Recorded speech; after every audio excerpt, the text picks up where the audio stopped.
समझ गलत है कि अगर केवल स्वयंभूत हो जाएगा तो उससे शक्ति हो जाएगा। वो बिल्कुल नहीं। पुणे में एक आईसिस का कार्यकर्ता पकड़ा गया और वो हॉस्पिटल में 30 वर्ष से काम कर रहा है।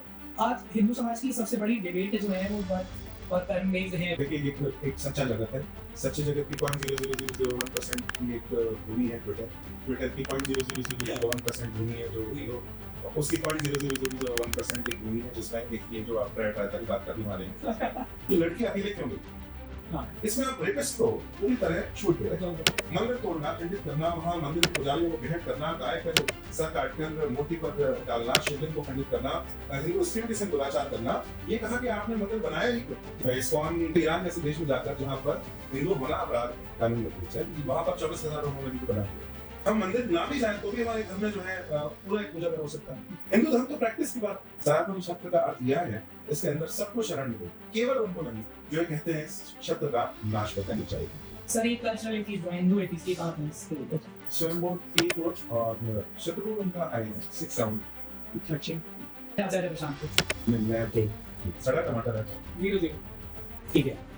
फिर बाबा बागेश्वर 7 मैं स्वयंभू का शत्रु तो 10 अम्बेडकर शत्रु में ऑफ कोर्स वो कम है।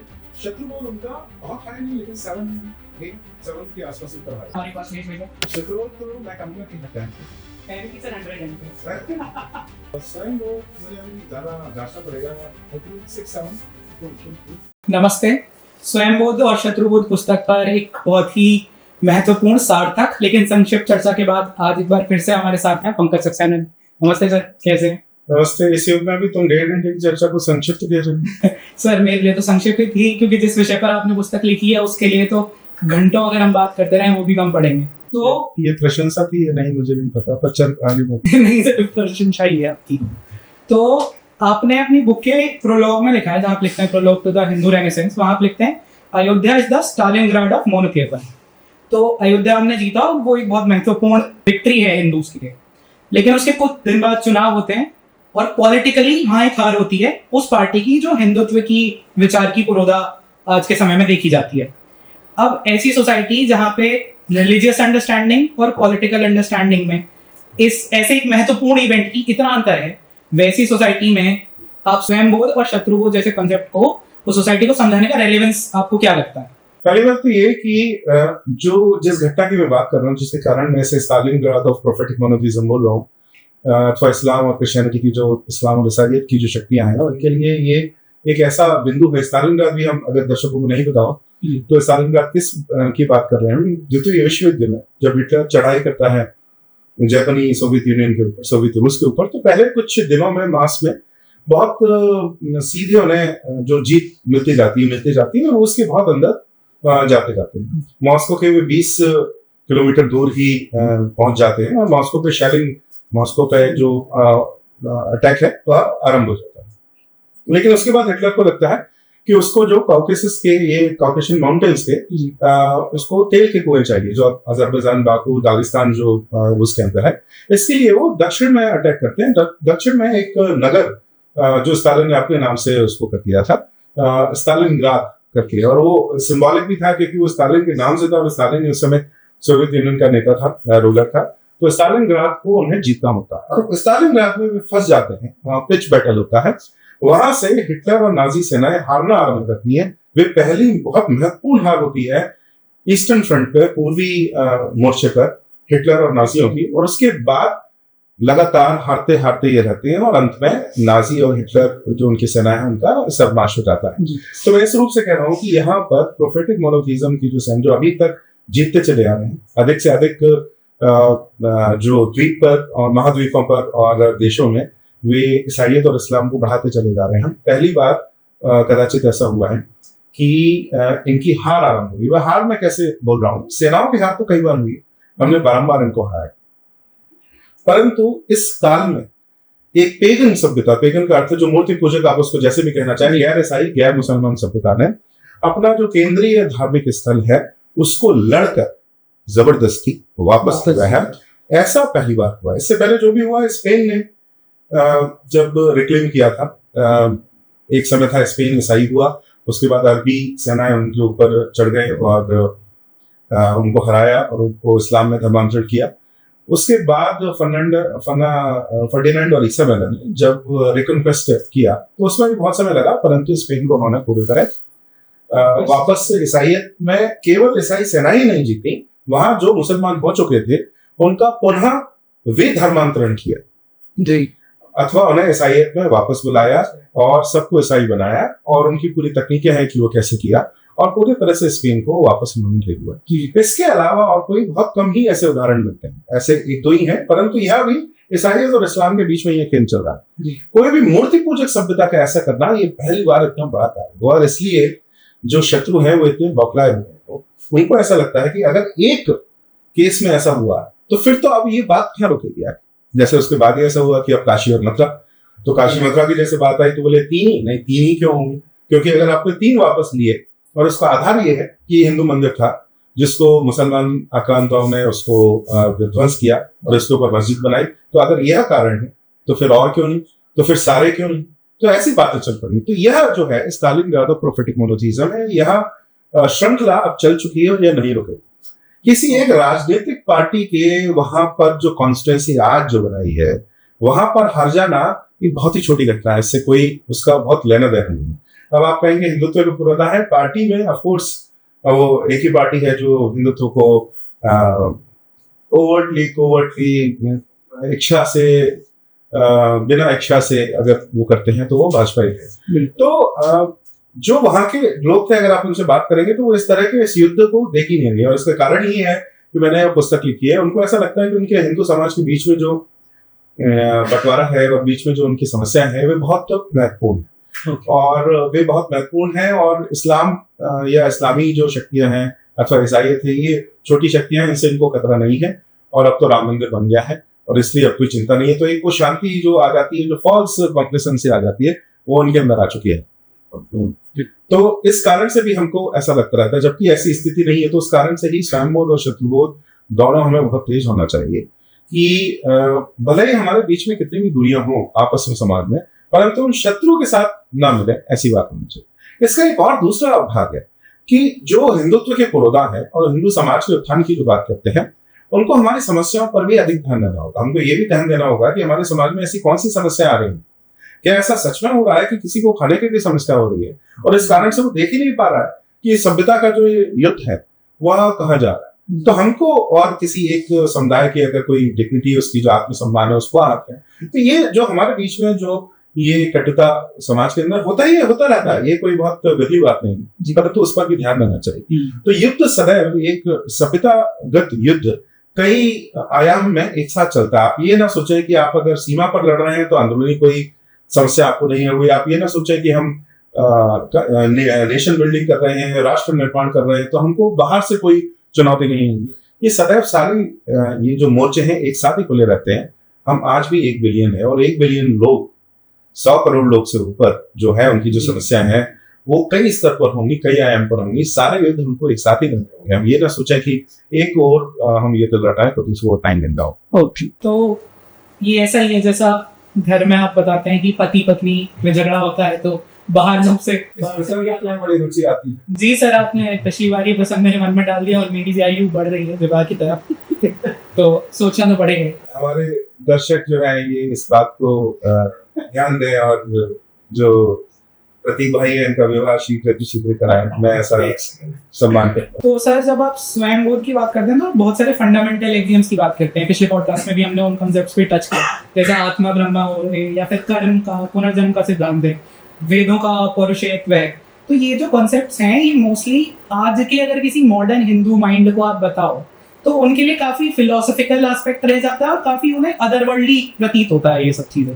वहीं दूसरी तरफ एक जो मोनोथीस्टिक फेथ है, वहां हमें दिखता है कि एक बुक है और बहुत सारे टेंजिबल गोल्स हैं यहीं पे पूरे करने के लिए, कि आपको दारुल इस्लाम बनाना है या दुनिया भर की ऐसी चीजें हैं, आपको ब्रदरहुड के साथ खड़े होना है, बहुत सी ये चीजें हैं। अब ऐसे दो कॉन्ट्रास्टिंग अपील वाले रिलीजन कैसे कम्पीट करेंगे उस एनवायरनमेंट में जहाँ सब कुछ दूसरे पक्ष के साथ में? आज मॉडर्न नेशन स्टेट भी एक बुक से चलेगा, फॉर एग्जाम्पल संविधान से चलेगा, या इस तरह की जितनी भी व्यवस्थाएं सारी वेस्टर्न फ्रेमवर्क्स हैं, इब्राहिमिक फ्रेमवर्क्स हैं, उस समय हमारा और उनका कंपटीशन कैसे आप देखते हैं सिचुएशन को? एक बात तो तुलना में ये करूंगा कि कुछ भी जब हम बनाने का निर्माण का प्रयास करते हैं तो वो तो निश्चित ही बहुत कठिन होता है, और अगर आप कुछ विध्वंस का प्रयास करेंगे तो निश्चित ही बहुत आसान। तो इसमें तो जैसे अगर हेल्थ कॉन्शियस होने की बात करें, अगर आप ये ध्यान देना चालू करें क्या खाना चाहिए नहीं खाना चाहिए, तो आपको बहुत सोचना पड़ेगा, समझना पड़ेगा और बहुत ध्यान रखना पड़ेगा। पर अगर आप कुछ भी नहीं सोचते हैं तो उसमें कुछ ध्यान देने की आवश्यकता ही नहीं है।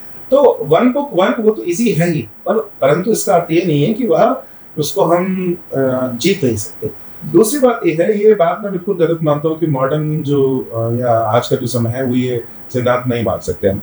आप अगर आज से कुछ समय पहले ही जाएं, आपने दादा की जो पीढ़ी है या उनसे पहले की एक पीढ़ी है, अगर उनको आप देखें तो उसमें जो अनपढ़ लोग भी होते थे, जो बिल्कुल नाई है या कोई घास काट रहा है, मुची है, उसको भी जो वेदांत के जो प्रमुख सिद्धांत है वो सब पता होते थे। ये जो मैंने जिनकी भी बात की है, कर्म पुनर्जन्म, ये सबको पता होता था। अरे पिछले जन्म में कुछ पाप किए होंगे, अरे पिछले जन्म में कुछ पुण्य किया होंगे, चलो अगले जन्म में सुख पा लेगा।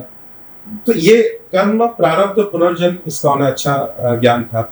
उन्हें बिना पढ़े लिखे सारे मास कौन सा मौसम आ रहा है, कौन सा त्योहार आ रहे हैं, उसमें किस मुहूर्त में क्या करना है, यह सब उनको अच्छे से पता था। यहाँ तक कि जैसे जो वेदांत की अद्वैत की बात होती है, तो आप किसी भी आज अनपढ़, आज भी जो गांव में अगर आप जाएं, या गांव की भी बात छोड़ दें, बहुत सारे ऐसे समुदाय अगर आप जाएं और उनसे बात करें जो आज भी लगभग अनपढ़ है, लेकिन सब एक ही है। ये एक कहावत है जो उत्तर भारत में कई जगह बताएंगे, जिन्होंने कोई पुस्तक आज तक न पढ़ी होगी, उसके बाद भी उन्हें ये मूल सिद्धांत पता है। तो सनातन धर्म में तो ये प्रथा ही थी, कथाओं के द्वारा, कथा प्रवचन परंपरा के द्वारा, और उसको हर जो भी साधन आता है उसके द्वारा आपके जो मूल सिद्धांत है उनको बड़े सरल और सरलतम रूप से कथा कहानी के रूप में आप उनको सब तक पहुंचाएं। आज आपके पास सोशल मीडिया है, सोशल मीडिया में मैं कहता हूँ कुछ लोग कुपित होते रहते हैं कि ऐसा हो गया है, वैसा हो गया है, सोशल मीडिया पे बिगड़ रहे हैं। सोशल मीडिया एक साधन है। मैं मानता हूँ कि मुख्यतः उसको साधन का प्रयोग करने वाले ऐसे लोग और ऐसी शक्तियां हैं जो बहुत अच्छी नहीं है, परंतु इस पर मैं कहता हूँ कि 30 सेकंड की रील क्यों नहीं बननी चाहिए अद्वैत वेदांत का सिद्धांत तो बताने की, ये कर्म पुनर्जन्म का सिद्धांत बनाने के। रील में हम ये सारा जो कंटेंट है वो पॉपुलेट करें। जो एनिमेशन है, अब तो एआई का जमाना है, एआई का भी बहुत हुआ क्रिएट किया जा रहा है, और इसके निश्चित ही कुछ डाउनसाइड होंगे, मैं इसके बारे में मना नहीं करता, परंतु इसको हम बहुत अच्छे से प्रयोग भी कर सकते हैं। तो क्यों नहीं प्रयोग करना चाहिए? तो ये आलस्य में करने के बाद ये कहना कि ये तो कठिन है, मैं नहीं मानता कि ये कोई एक असली आर्ग्यूमेंट है, तर्क है।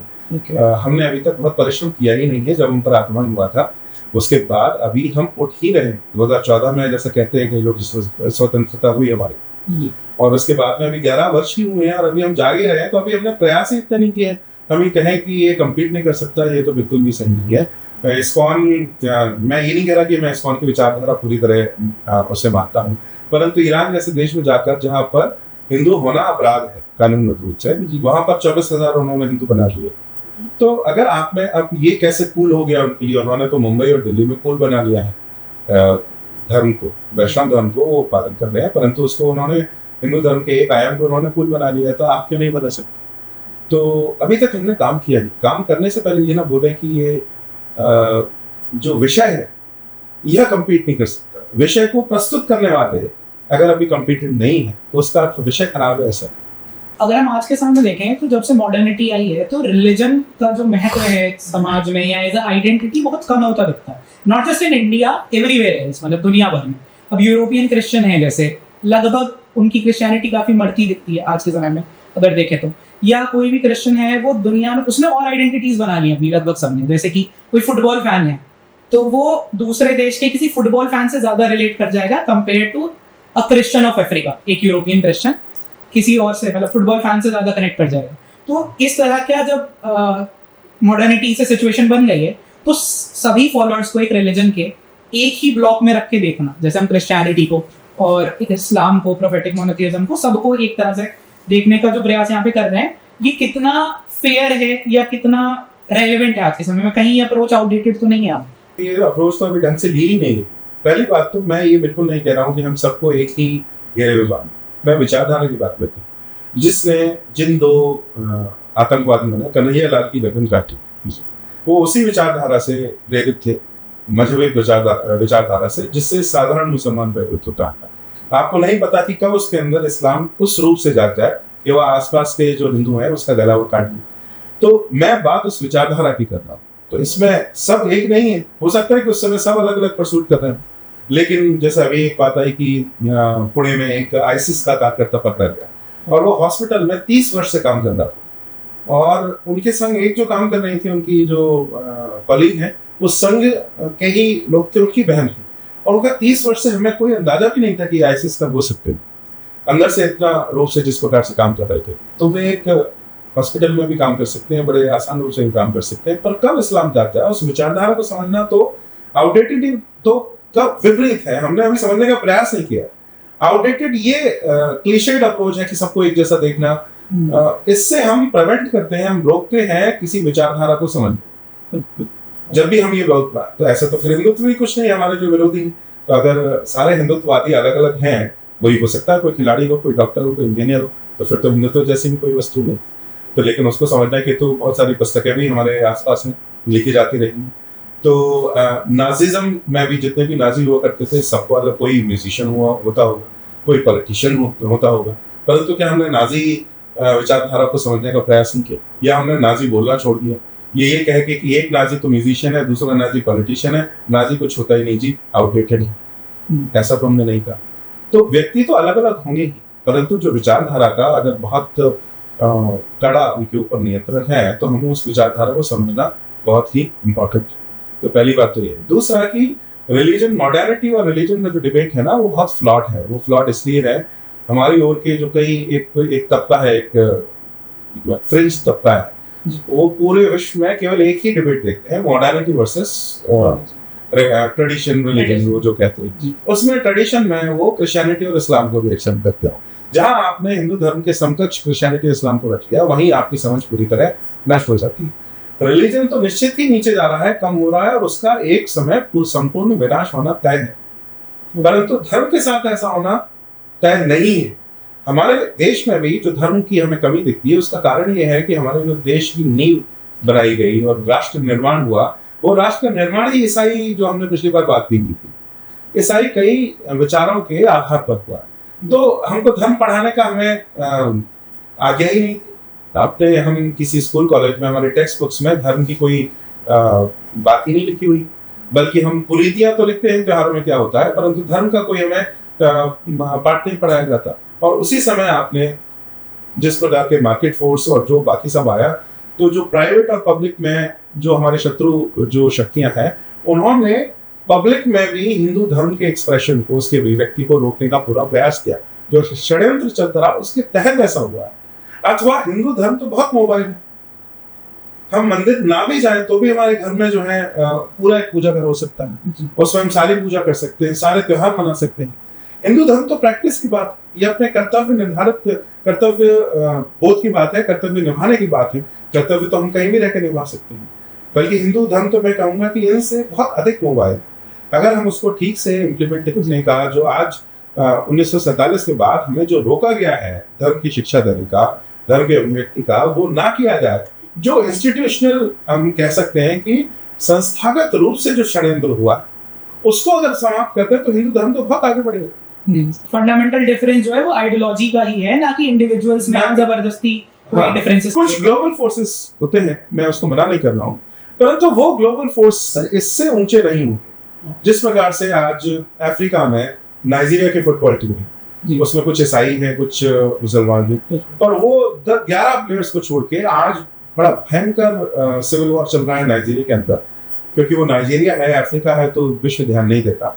वहाँ साल भर की कैजुअलिटी अगर आप देखेंगे तो 700-800 1000 1200 लोग हर साल मारे जाते हैं, सीधे हत्या जो हो रही है। जो इस्लामिक वहाँ सिविल युद्ध चल रहा है, उत्तरी नाइजीरिया जो मुख्यतः इस्लामिक और दक्षिणी नाइजीरिया जो मुख्यतः ईसाई, तो वो 11 प्लेयर एक नेशनल एंथम किसी फुटबॉल स्टेडियम में फ्रांस में जाके गा लेंगे, तो हमें कहेंगे कि ये तो सारे फोर्सेस को मिटा दिया। ऐसा तो बिल्कुल नहीं, सच तो बिल्कुल ऐसा नहीं।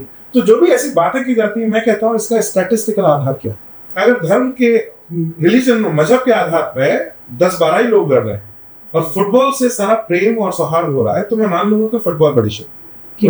परंतु अगर ऐसा नहीं हो रहा और मजहब और धर्म अपनी गति से चल रहे हैं और 10-12 प्लेयर अगर मिल रहे हैं, तो ये तो कोई आंकड़ा हुआ नहीं। तो एक डेफिनेशन बनी धर्म की कई कंसेप्ट से, जैसे आपने कहा कि कुछ आपको फंडामेंटल्स में मानना होगा, उससे आप जो है हिंदू हो सकते हैं या होते हैं। अब उसी में ये हो गई एक रिलीजियस डेफिनेशन। अब यहीं पे आते हैं ट्राइबल्स, जो शायद एग्जैक्टली वैसी चीज़ों में ना माने, जैसे जो मेन स्ट्रीम हिंदुइज्म जैसे हम कहते हैं वो है। अब मतलब आपको आइटम सत्यम का कॉन्सेप्ट उनके लिए नहीं है शायद, या फिर पंचरण जो होते हैं, मतलब शायद इन चीज़ों में ना माने, लेकिन वो फिर हम उन्हें जो socio political definition of a Hindu है वो आपके अनुसार क्या है यहाँ पे? तो एक तो पहले जब आप गलत है कि उनमें ये है जो फंडामेंटल एक्सिम्स उन्होंने जो बताया, जो मुख्य ये जो धारा मैंने बताई वो उसके अंदर नहीं। जैसे जो मेनलैंड इंडिया जिसको बोलते हैं, इसमें तो आप कई जो जनजातीय समाज है उसमें जाएंगे, पुनर्जन्म का जो सिद्धांत है बहुत बहुत प्रचलित और उसमें कोई कमी नहीं है। उसके बाद अगर ये जो रित और सत्य ये शब्द नहीं होंगे, परंतु ये सिद्धांत उनके अंदर मैं तो पूरे भारत में घुमाऊं, सिद्धांत लगभग 90% इन समाजों के अंदर वे हैं। हाँ, जिस रूप से, क्योंकि बहुत उत्कृष्ट वैदिक मार्गीय सभ्यता बहुत उत्कृष्ट सभ्यता रही है, तो कोडिफिकेशन जो हम बोलते हैं कि हमने उसको शास्त्र ग्रंथ जो लिखे हैं उनमें बहुत अच्छे से क्लासिफिकेशन की जो बात आती है, वर्गीकरण की जो बात आती है, वो हमने बहुत स्पष्ट रूप से किया है। परंतु कर्तव्य बोध की अवधारणा तो हर जनजाति समझ में है। एक पिता को क्या करना चाहिए जब एक लड़की का विवाह होता है एक लड़के से, तो लड़की वालों के क्या कर्तव्य हैं, लड़के वालों के क्या कर्तव्य हैं, और ये बहुत सेट। तो ये तो हर जनजाति समाज में, तो ऐसा तो हम नहीं कह सकते नहीं, ये फंडामेंटल एक्सिम्स हैं। अब हम जैसे जो हमारा केंद्र है उससे थोड़ा जैसे से दूर जाते हैं, जिस प्रकार से अरुणाचल की कुछ अगर हम जनजातियों की बात करें, नागालैंड की बात करें, मिजोरम की बात करें, तो हम ये कह सकते हैं वो हिंदू नहीं है परंतु वे सनातनी। तो गैर ईसाई, गैर मुसलमान, गैर एकेश्वरवादी, पैगंबरवादी समाज वे हैं, परंतु हिंदू की जो डेफिनेशन है वो हिंदू में नहीं है। सनातनी का अर्थ ये है कि सनातन एक सनातन अम्ब्रेला के अंदर आ रहे हैं। उनके धर्म को वो नाम भी देने का प्रयास है, हमने भी नाम देने का, सनातन शब्द का अर्थ टर्म है, उसको हमने कोई और नाम देने का प्रयास नहीं किया। हिंदू तो ऐतिहासिक क्षेत्रीय नाम है जो आज बड़ा सहूलियत का, तो मैं तो बहुत समर्थन करता हूँ। हिंदू शब्द बहुत ही महत्वपूर्ण है, हमें कभी नहीं छोड़ना चाहिए। परंतु मैं ये बात कर रहा हूँ कि जब आपने जिसको आप सार्वभौमिक मानते हैं, यूनिवर्सल मानते हैं, उसको नाम देने का प्रयास नहीं करते। किसी एक कॉमन जो प्रॉपर नाउन से हम उसको जानने का प्रयास नहीं करते। तो उनमें धर्म के नाम भी नहीं है उनमें, लेकिन देवी देवताओं के नाम। लेकिन देवी देवताओं के अगर आप, तो उसमें सूर्य होंगे ही, उसमें चंद्र होंगे ही, प्रकृति के बहुत सारे देवता होंगे, श्वास के देवता होंगे। मैं आपको एक घटना बताता हूँ कि मैं पिछले मास ही था, अरुणाचल के तिराप करके एक जिला है जो अब 70 से 75% पूरा दक्षिण अरुणाचल में है जी, ईसाई हो चुका है। तो मैं जिन लोगों से मिला वो नौते वैष्णव नागो, पहले वो वैष्णव धर्म का पालन करते थे, परंतु उनके वहां के देवी देवता भी पूरे थे। तो बहुत गन पॉइंट में पिछले 20 से 25 साल में उनके जन्म हुए, 2000 के बाद हुआ है, ये हमारे देखते हुए हुआ है। तो NSCN और बहुत सारे ऐसे जो आतंकवादी और जो मिलिटेंट संगठन है उन्होंने चर्च के साथ मिलकर एक किया। तो मैं अधिकतर जिन लोगों से मिल रहा था वो फर्स्ट जनरेशन कम्युनिस्ट, वो अपने जीवन में कम्युनिस्ट, तो उनको बड़ा नॉस्टैल्जिया भी था कि नहीं वो तो हमारा अच्छा था और वो धर्म चला गया। तो बड़ी सुंदर बात कहते हैं। मैं उनके साथ पहाड़ों के पास एक छोटे से, एक ही बस्ती करके एक है, वहां पर हम बैठे थे, उनके घर पर बैठे थे, फर्स्ट फ्लोर पे थे, पीछे पहाड़ था और वो बात कर रहे थे। और बात कर देखते हैं, वो 2 पहाड़ देख रहे हैं और मैंने देखा उनके पीछे पे वो पहाड़ में एक ऐसा स्थान आता है जहाँ बहुत तेज हवा आती है, बहुत संकरा पैसेज है, नैरो का उसके लिए। तो वहाँ हम एक देवता की पूजा करते हैं, वो जो आवाज आती है कहीं आती है, उससे देवता की पूजा करते हैं। और मेरी और मोटी कहते हैं अचानक से वे हनुमान ही बोले, कहते हैं हनुमान श्वास के देवता है। और वहां पर 2 पहाड़ों के बीच में जैसे वो हवा आती है और जिसको आवाज सुनाई देती है, वहां वो देवता का जो प्रेजेंस है वहां पर बड़ी जोर से आपको जो है अनुभव होगा। तो वो ये बोलते हैं भी हनुमान की। तो ये जो हार्ड बाउंड्रीज है, ये ईसाइयत के आविष्कृत ये हार्ड बाउंड्रीज है, ये धर्म में नहीं होती। एक क्षेत्र जिन देवी देवताओं की पूजा करता है, उसके पड़ोसी क्षेत्र जिन देवी देवताओं की पूजा करते हैं, उन्हें उसमें सामने देखने में कोई कष्ट नहीं होता, उनसे उनकी कोई मनाही नहीं है। उसमें अगर कोई देवता 2 देवता एक जैसे हैं तो उसमें उनको एक जैसा देखने में कोई समस्या नहीं होती। उनमें एकत्व देखने में, उनमें एकता देखने में उनको कोई समस्या नहीं। तो इस प्रकार से ऐसे बहुत सारे समुदाय हैं जिनको हम सनातन अम्ब्रेला की मैंने बात की है, दूसरी बात है कि अम्ब्रेला है जिसके अंदर ये सब इकट्ठे हुए हैं, जिनको यह अभय है कि वे जिन देवी देवताओं की पूजा करना चाहते हैं वे कर सकते हैं। केवल उनकी नहीं जो मत ये कहते हैं कि बाकी किसी की पूजा ना होनी चाहिए। सनातन छत्र का अर्थ यह है इसके अंदर सबको शरण मिले, केवल उनको नहीं जो ये कहते हैं छत्र का नाश कर देना चाहिए। तो सनातन परंपरा में ट्राइबल्स को हिंदू में कन्वर्ट नहीं किया बल्कि उनकी आइडेंटिटी को अकोमोडेट किया जी। और इसमें ऐसा होता था कि कई बार वो उनको बताते थे कि हमारा ये जो वैष्णव मार्ग है, शैव मार्ग है, इसमें ऐसे ऐसे प्रथाएं हैं, उनको अच्छा लगता था, वो अपनाते थे और उसमें लेकिन अपने देवी देवता का भी नहीं छोड़ते थे। मणिपुर की बात अगर हम करें, मैतेई जो हिंदू समाज है, वैष्णव समाज है, तो हर मैतेई घर में आप जाएंगे तो आपको सनमाही करके उनके देवता है, उनकी मूर्ति में उनका वो मिलेगा, मंदिर मिलेगा। तो वो तो सभी पूजा करते हैं, लेकिन उसके साथ वो विष्णु की भी पूजा करते हैं, काली की भी पूजा करते हैं, शिव की भी पूजा करते हैं। तो एक मूर्ति पूजक को तो इसमें कोई विरोधाभास लगता ही नहीं। ये हार्ड बाउंड्री, ये जो प्रश्न है जिस चित्तभूमि से आते हैं, हमने सीखे हैं पिछले 70 वर्ष में, सारे ईसाई चित्त। ठीक है सर।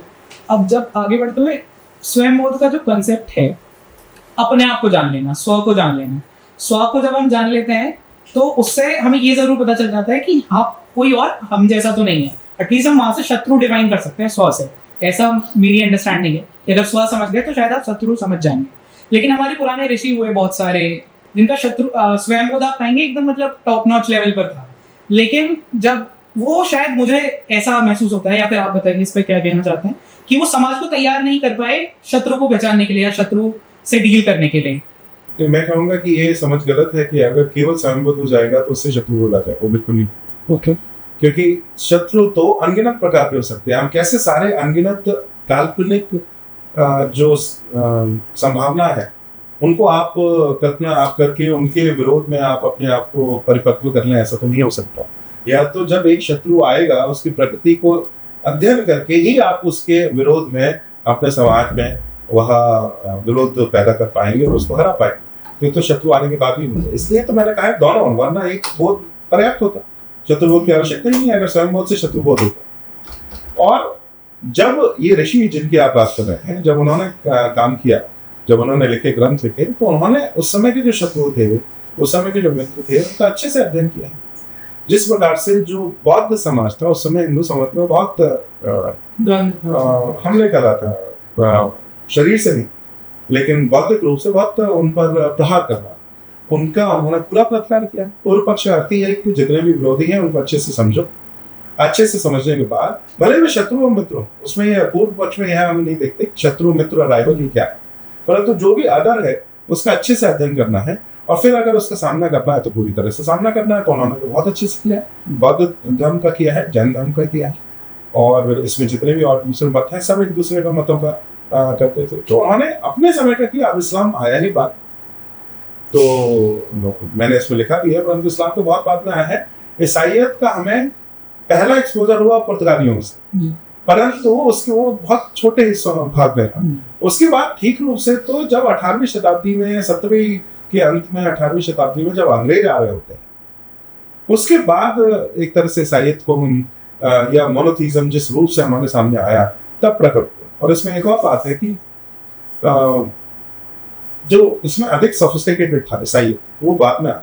वो उसका हमारे भारत में 250 से 300 वर्ष ही उसकी अभी आई। जैसे ही वो आए तो हमारे यहाँ से बहुत सुंदर पूर्व पक्ष भी होने आरंभ हो गए। स्वयं दयानंद जो पूर्व पक्ष करते हैं ईसाइयत इस्लाम का, तो जैसे अंग्रेज आए, अंग्रेज अपने संग ईसाइयत लाए, उन्होंने बहुत सुंदर बौद्धिक स्तर पर ग्रंथ लिखना चालू किए, तो उसका प्रतिकार भी पंडितों ने हमारे यहाँ के बहुत अच्छे से किया। परंतु इस्लाम का जब समय चल रहा था तो उस समय तो विध्वंस उनको म्लेच्छ कह के पुकारा, और विध्वंस इस तरह था कि उनको उस समय एक ऐसा विरोधी नहीं समझा जिसका बौद्धिक स्तर से हमें विरोध करना चाहिए। उनको माना तो म्लेच्छ है, वो गलती हो सकती है, त्रुटि हो सकती है, परंतु वो त्रुटि भी तब समझ में आई जब उनके जैसा एक और प्रकार आया। तब हमको समझ में आया कि ये तो टाइप है, ये फ्लूक ऑफ हिस्ट्री नहीं था। ये जो इस्लामी आक्रांता है जैसे तो और लोग भी हैं, और वो थोड़ा उनका ढंग अलग हो सकता है, पर पुर्तगालियों ने भी वही किया, अंग्रेजों ने भी वही किया। तो तब उनको समझ में आया कि ये तो एक टाइप था, और उसके बाद हमने पूरा पूर्व पक्ष करना आरंभ कर दिया। तो रामस्वरूप जी के समय जैसे अपने रामस्वरूप में ये हम कह सकते हैं कि चरम पर पहुंचा, जो क्रिटिसिज्म हाइट पर पहुंचा, जब वो योगिक चित्तभूमि पर मोनोथेइस्टिक एकेश्वरवादी देवी देवताओं को स्केलिंग करते हैं, तब हम कह सकते हैं कि हम चरम पर पहुंचते हैं अपने पूर्व पक्ष में, क्योंकि आप एक योग सूत्र, एक शास्त्रीय अवधारणा को लेते हैं, उनकी शक्ति को आप पहचानते हैं और उनको अपने फ्रेमवर्क में एक ऐसा स्तर देते हैं जहां आप उनको माने भी कि वे है, दिखते भी रहे और उनका सामना भी अच्छे स्तर से। ये रामस्वरूप का ये 3 स्टेप का बहुत बड़ा कोव है पूर्व पक्ष में, जो उससे पहले कभी नहीं हुआ, श्री अरविंदो के वांग में भी नहीं था। तो सर आप कह रहे हैं कि समय काल परिस्थिति के अनुसार स्वयं बोध की जो हमारी समझ है या फिर शत्रु बोध की जो समझ है उसमें बदलाव आएंगे, कुछ यूनिवर्सल है जो नहीं बदलेंगे स्वयं बोध। अच्छा, तो इस पे अगर हम ये मान के चलें कि ऐसा होता है समय के साथ, तो हम ये सोचेंगे कि 2 कंटेम्प्रेरी अगर व्यक्ति हैं तो हाईली लाइकली कि उनकी स्वयं बोध की समझ का जो कोर है वो सेम होना चाहिए। बट अगर हम देखें जैसे कि करपात्री महाराज एक तरफ है, दूसरी तरफ सावरकर है, ये 2 लोग हैं और इन दोनों के स्वयं बोध में कितना डिफरेंस हमें दिख जाता है। और अभिव्यक्ति बहुत अलग हो सकती है, परंतु मुझे नहीं लगता कि स्वामी करपात्री जी कहते हैं कि कर्म नहीं होता, प्रारब्ध नहीं होता, पुनर्जन्म नहीं होता, अथवा पंचदंड की अवधारणा नहीं होती, और ना ही ये वीर सावरकर कभी कहते। और जो बाकी के जो फंडामेंटल एक्सियोम्स हैं, कर्तव्य बोध है, किसी पर दोनों डिसएग्री नहीं, इसलिए मैंने बेयर मिनिमम लिखा कि इस पर लगभग एक ब्रॉड एग्रीमेंट होगा, लगभग सभी एक हैं। अब उसकी अभिव्यक्ति क्या है इसमें, तो फिर हमारे अंदर तो फिर वेद ही आने को वेद है, तो उसमें तो कोई बात ही नहीं है। पर इस स्तर पे तो उनमें कोई वेद नहीं हो, इस पर तो कोई डिस्प्यूट नहीं करेगा कि पुनर्जन्म नहीं है अथवा मोक्ष नहीं। जैसे जाति के कॉन्सेप्ट में जाति तो बहुत ही दूर की अभिव्यक्ति है, ये कहाँ आप बात है, ये तो बहुत सोशल लैडर में बहुत नीचे की समझ, नीचे का मतलब मैं उसको नीचे नहीं बोल रहा, परंतु मैनिफेस्टेशन के लेवल उसमें कहीं नीचे आएंगे तब होगा। ये एक्सियम्स की तो लेवल की बात ही नहीं चलती, जाति कहाँ से एक्सियम का। ओके, तो अब एक तरफ करपात्री महाराज और सावरकर हुए, फिर ऐसे ही आपने भी काफी उनको पहले भी बुक में नायपॉल, जैसे अपनी बुक में भी आप लिखते हैं उनके बारे में, तो नायपॉल है और एक अम्बेडकर है, दोनों लगातार जब भी हिंदू सोसाइटी का एनालिसिस, ये दोनों मैंने एक वाक्य में पहली बार सुने नहीं, बट जब भी हिंदू सोसाइटी का एनालिसिस करते हैं तो यूजुअली देखते हैं कि हमारी सोसाइटी में ही ये इल है। नायपॉल ने ऐसा नहीं कहा। नायपॉल एक तो भारत को भी हिंदू तो है, परंतु वो इंडियन नहीं, इंडियन आइडेंटिटी के ऊपर लिख रहा है, और त्रिंगा टोबैगो में उसका जन्म हुआ और उसने जो सिटीजनशिप ली वो ब्रिटेन की, तो और वो कहता था कि मैं ब्रिटिश सिटीजन ही, वहीं पर उसको अपनी अभिव्यक्ति की स्वतंत्रता जिस तरह की उसे चाहिए थी मिली, तो वो भारतीय सभ्यता पर भी बाहर से दृष्टि डालने का प्रयास कर पा रहा है। और वो अपने समाज में नहीं, वो तो इस्लाम को बहुत क्रिटिसाइज कर रहा है, वो ईसाईयत को भी क्रिटिसाइज कर रहा है। जो मास्क ऑफ अफ्रीका है, मास्क ऑफ अफ्रीका जो उसकी अंतिम पुस्तक थी, उसमें तो उसने ईसाईयत का भी बहुत आलोचना की है। लोग आरोप ये लगाते थे नायपॉल के ऊपर कि इस्लाम की तो आलोचना करते हैं, एंटी मुस्लिम है, परंतु ये ईसाईयत की आलोचना नहीं करी। तो पहले कम की है, लेकिन उन्होंने मास्क ऑफ अफ्रीका में ईसाईयत की भी अच्छी आलोचना की। तो उन्होंने ईसाईयत इस्लाम सबकी आलोचना की। और हिंदू समाज के अंदर सच में जो कुछ कमियां हैं, अब वो ऐसा था कि वो अपने आप स्वयं को इंडियन इस तरह से तो मानते नहीं, इंडिक ओरिजिन के हैं, परंतु इंडियन तो वो मानते नहीं थे, तो उन्हें हमारी इंसल्ट करने में बहुत झिझकते नहीं थे। जिस प्रकार से एक मुझे याद प्रसंग मुझे भी बहुत बुरा लगा था पढ़ के उस समय, परंतु वो सही बात है कि एक बस में बैठे और उन्होंने अपनी एक गंदी सी पॉलिथिन निकाली, उसमें पूरी निकाली और चटनी दूसरी पॉलिथिन में से निकाली और वहीं और पूरी ग्रीजी हाथ से लगा के खुद खाने लगे और दूसरों में देने लगे। तो पढ़ के लगा कि अभी ये थोड़ी सी मतलब घृणा करने वाली बात है, पर हम सच में ऐसा करते हैं। आप शायद कम कर दिया है, परंतु हम सच में ऐसा करते हैं। उसका वो कहना क्या प्रयास कर रहे थे कि हाइजीन हमारे लिए सिंबॉलिक हो गई केवल। तो अब मैं इस पर बहुत लिखा भी है कि सिंबॉलिक होना बहुत आवश्यक है, सांकेतिक होना बहुत आवश्यक है, क्योंकि हम केवल इस शरीर की या इस स्तर पर ही हम स्वच्छता की बात नहीं कर रहे हैं, हम कई स्तरों पर बात कर रहे हैं। पर अगर शारीरिक स्तर पर, कॉन्क्रीट स्तर पर हम बिल्कुल स्वच्छता का ध्यान नहीं रखें, तो फिर हम ऊंची बातें करने के लायक भी कुछ समय बाद तो हम नहीं बचे। इसलिए मोदी जी ने जब स्वच्छ भारत का अभियान चलाया तो सच में कई स्थानों पर हमें देखा कि लोगों में थोड़ा सा आत्मसम्मान आया, उन्होंने करना या आरंभ किया, और हमें ऐसा क्यों नहीं करना चाहिए। तो नायपॉल उनकी आलोचना कर रहा है। अब अम्बेडकर जी की उनसे कैसे तुलना होगी मैं अभी भी नहीं समझ पाया, अगर आप समझाएं तो मैं आगे बढ़ता। तुलना यही कि मतलब समस्या तो वो भी देख रहे थे हिंदू समाज में लगातार, लगभग वो तो रूट ही सारी यही बताते हैं, यही जड़ है। उनसे तो मैं एग्री करता ही नहीं। मैं देखिए, दो बात है जो मैं पहले भी कहता रहता कि आपके हर समाज में समस्या होती है। हमारे समाज में बहुत सारी समस्याएं हैं। 1 बिलियन है, 100 करोड़ है, तो हमारे समाज में तो बहुत समस्या होंगी। 10,000 वर्ष कम से कम हमारा समाज रह रहा है हिंदू होके सनातनी होके, तो उसमें तो और समस्या होंगी। सीताराम जी का एक कथन है कि हमारे यहाँ लगातार रिफॉर्म की प्रक्रिया चलती रहती थी। इस्लामी जब आक्रमण हुआ तो 400-500 वर्ष के लिए रुके, तो ऐसे में तो हो सकता है कि हमारे यहाँ और अधिक समस्या हो उस हिसाब से। तो इसकी कोई कमी नहीं है समस्या की, समस्या को सुलझाना चाहिए अवश्य, परंतु इसका अर्थ ये है कि हर जो भी कुछ बुरा हुआ आपके संग उसमें आपकी ही त्रुटि है, यह बिल्कुल गलत है। इससे मैं बिल्कुल सामने नहीं रखता। समस्या सामने वाले में भी ठीक ऐसा है विक्टिम शेमिंग की तरह कि लड़की अकेले क्यों गई। हाँ, इसमें आप रेपिस्ट को पूरी तरह छूट दे रहे हैं। मंदिर तोड़ना, खंडित करना, वहां मंदिर के पुजारियों को बेहद करना, गाय का सर काटकर मूर्ति पर डालना, शिवलिंग को खंडित करना, हिंदू स्त्रियों के संग दुराचार करना, ये कहा कि आपने मंदिर बनाया ही क्यों, ये कह के ये बातें आपके अंदर पंडित जो है इनके संग ऐसा करते थे वैसा करते थे, ये रेपिस्ट को क्लीन चिट देने की बात है। तो मैं कह रहा हूँ ये ना करें। आप अगर उस समुदाय में किसी पंडित ने किसी के साथ बुरा किया, किसी राजपूत ने, किसी और जाति समुदाय के व्यक्तियों ने किया है, उसको पूरी तरह सुलझाने का प्रयास करें। मैं उसका मनाही नहीं कर रहा हूँ, पर इसमें उस रेपिस्ट का एक्ट कहाँ से ठीक हो गया, वो बलात्कारी कहाँ से संत बन गया, ये मुझे समझ में नहीं आता। तो ये जो एक्ट है बलात्कारी को संत बना देने का, जो ये इस आर्ग्यूमेंट से करते रहते हैं, ये बिल्कुल गलत है। ऐसा नहीं करना चाहिए। डॉक्टर अम्बेडकर को मैं उनकी मनोस्थिति नहीं जानता, परंतु एक और हमें समझने का ये भी प्रयास करना चाहिए कि कई बार लोग अपने जीवन के अनुभवों से ऊपर नहीं उठ पाते। अगर कोई बहुत कटु अनुभव हुआ है तो वो ऐसी घटना, पब्लिक ह्यूमिलिएशन अगर आपका कोई हुआ है, वो इतनी गहराई तक हमारे अंदर आत्मसम्मान को जब ठेस ऐसी पहुंचती है तो बहुत आसान नहीं होता उससे निकलना। कुछ लोग निकल जाते हैं, कुछ लोग नहीं निकल जाते। बहुत सारे महान हमारे विचारक नेता ऐसे रहे, मेरे ऐसे मित्र हैं जो ऐसे समुदाय से आते हैं जिनको घृणा का आज भी बहुत सामना करना पड़ता है, पर आज भी वो गर्व से तिलक लगाकर हिंदुत्व का झंडा लेके खड़े हुए हैं। एक और तिरस्कार झेलते हैं अपने समाज से, दूसरे ओर वो दूसरे समाज का, ईसाइयों का, मीडिया का कि ये हिंदुत्ववादी हैं और ये घृणा फैला रहे हैं, ये भी झेलते हैं, लेकिन उसके बाद भी ये झंडा उठाएंगे। तो ऐसा भी बहुत कुछ हो रहा है। तो हमें ये समझना चाहिए, पर्सनली हमें ऑब्जर्व करना चाहिए, परंतु एक हिंदू दृष्टि यही होगी कि हमारे साथ व्यक्तिगत जो हुआ है उसका समाधान तो ढूंढना है, परंतु वो हमारे चरित्र को विकृत ना कर पाए, ऐसा प्रयास हमें करना चाहिए।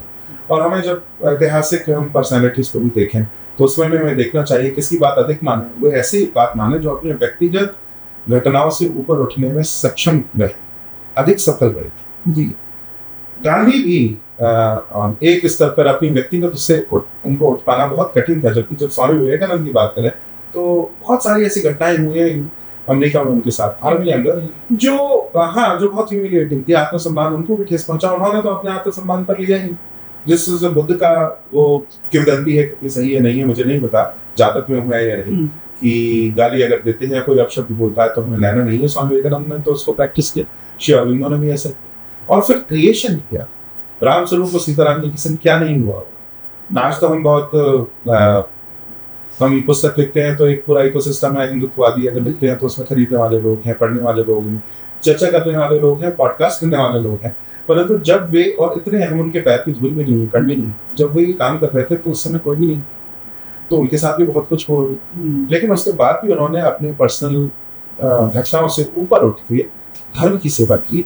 हमें ऐसे नेताओं का अधिक पालन करना चाहिए। इसका अर्थ ये नहीं है कि दूसरे मान्य नहीं है, परंतु हमें यह ध्यान, उनके संग सहानुभूति रखकर ऐसे नेताओं की, ऐसे विचारकों की अधिक हमें मान्यता होनी चाहिए हमारे पास में, जो अपने व्यक्तिगत जो समीकरण है और उनके जो अनुभव है उससे ऊपर उठ पाएंगे।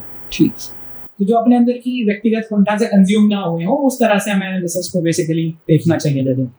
ओके, तो आज हिंदू समाज की सबसे बड़ी डिबेट जो है वो बर्थ और कर्म बेस्ड है, वर्ण सिस्टम सबसे बड़ी तो नहीं है, काफी हद तक नहीं, वो झगड़ा होता है।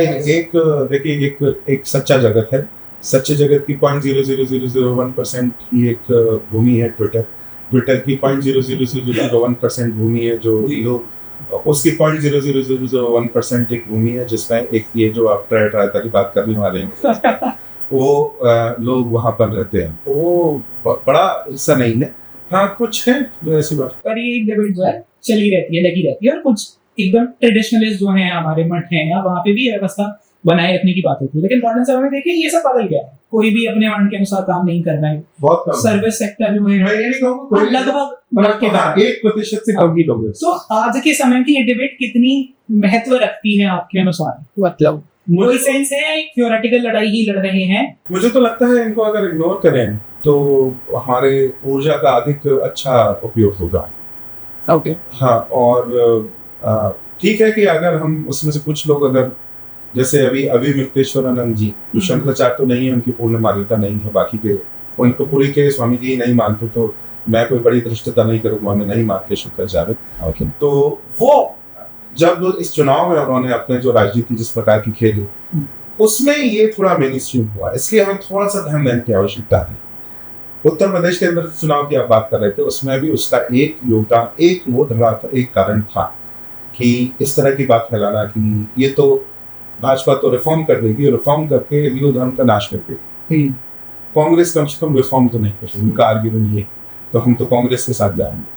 तो इस तरह के जो आर्ग्यूमेंट किए उसमें अविमुक्तेश्वरानंद का एक बड़ा योगदान था। तो क्योंकि वो रियल है, रियल मठ में बैठे हैं, भले ही असली शंकराचार्य हों या ना, तो उनकी बात पर हमें ध्यान देना होगा, उसको हमें समझना पड़ेगा कि वो असली है। बाकी ट्विटर पे ये लोग क्या कर रहे हैं, जो अपने असली नाम से नहीं लिख सकते, जो एक डिबेट इसलिए नहीं कर पाते कि 12वीं की परीक्षा आ गई, तो मुझे नहीं लगता कि उन पर हमें बहुत ध्यान देना चाहिए। लेकिन सर मठों में भी तो वर्ण व्यवस्था को मेंटेन करने की वर्ण व्यवस्था लोग जो है वर्ण की चर्चा है, वर्ण की चर्चा है, तो वर्ण की चर्चा है वो अलग है, उसकी हमें बात करनी चाहिए, मैं नहीं मना कर पाई।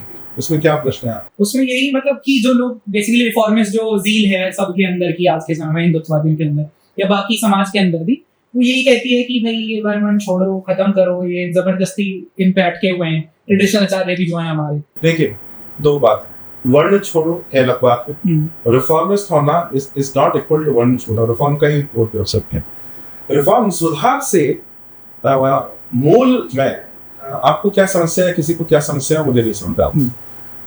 क्या आप ये मानते हैं कि समाज में कभी भी कोई कुरीति नहीं आ सकती? अगर आप ये मानते हैं कि कभी भी कोई कुरीति नहीं आ सकती तो आप कहेंगे सुधार की आवश्यकता ही नहीं। बल्कि हमारे समाज में तो सुधार सदैव चलता ही रहता, हमारे संत ही सुधार लाते रहते, हमारे जो संप्रदाय हैं यही लीड करते थे सुधार को।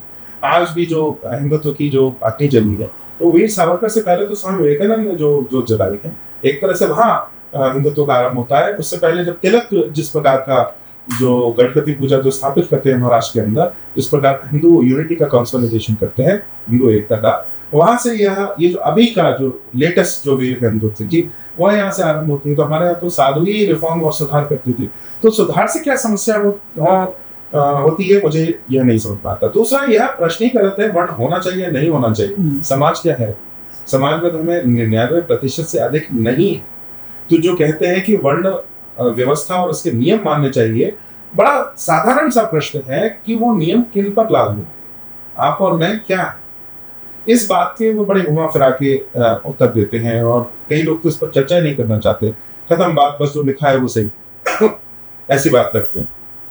तो मुझे नहीं लगता कि वो अगर इतना प्रैक्टिकल होता, तो मैं तो कह रहा हूँ किसी एक मठ, किसी एक नगर में तो ये प्रैक्टिस करके बताओ, एक गांव में करके बताओ, इतने तो आप तो अगर 0.1% भी हुए तो 1% अगर 1 करोड़ है, उसका भी 1 लाख है, 1 लाख में एक नगर तो बन सकता है। एक नगर जो है बना के बताओ, उसमें व्यवस्था पूरी करके बताओ। अच्छा ब्राह्मण तो जो हम कहेंगे ब्राह्मण, राजपूत और क्षत्रिय और वैश्य तो मिलेंगे, मैं कह रहा हूँ अगर उनको वही व्यवस्था चाहिए तो वो 80% शूद्र वहां पर स्वेच्छा से जो रहे और सेवा करें बाकी 3 वर्ग की, ऐसा आप एक नगर बना के बताइए। आप बनाते हैं तो मुझे एक मॉडल तो होगा। तो ये बातें उससे पहले करना का मुझे नहीं लगता कि इसका क्या कितना अर्थ निकलेगा।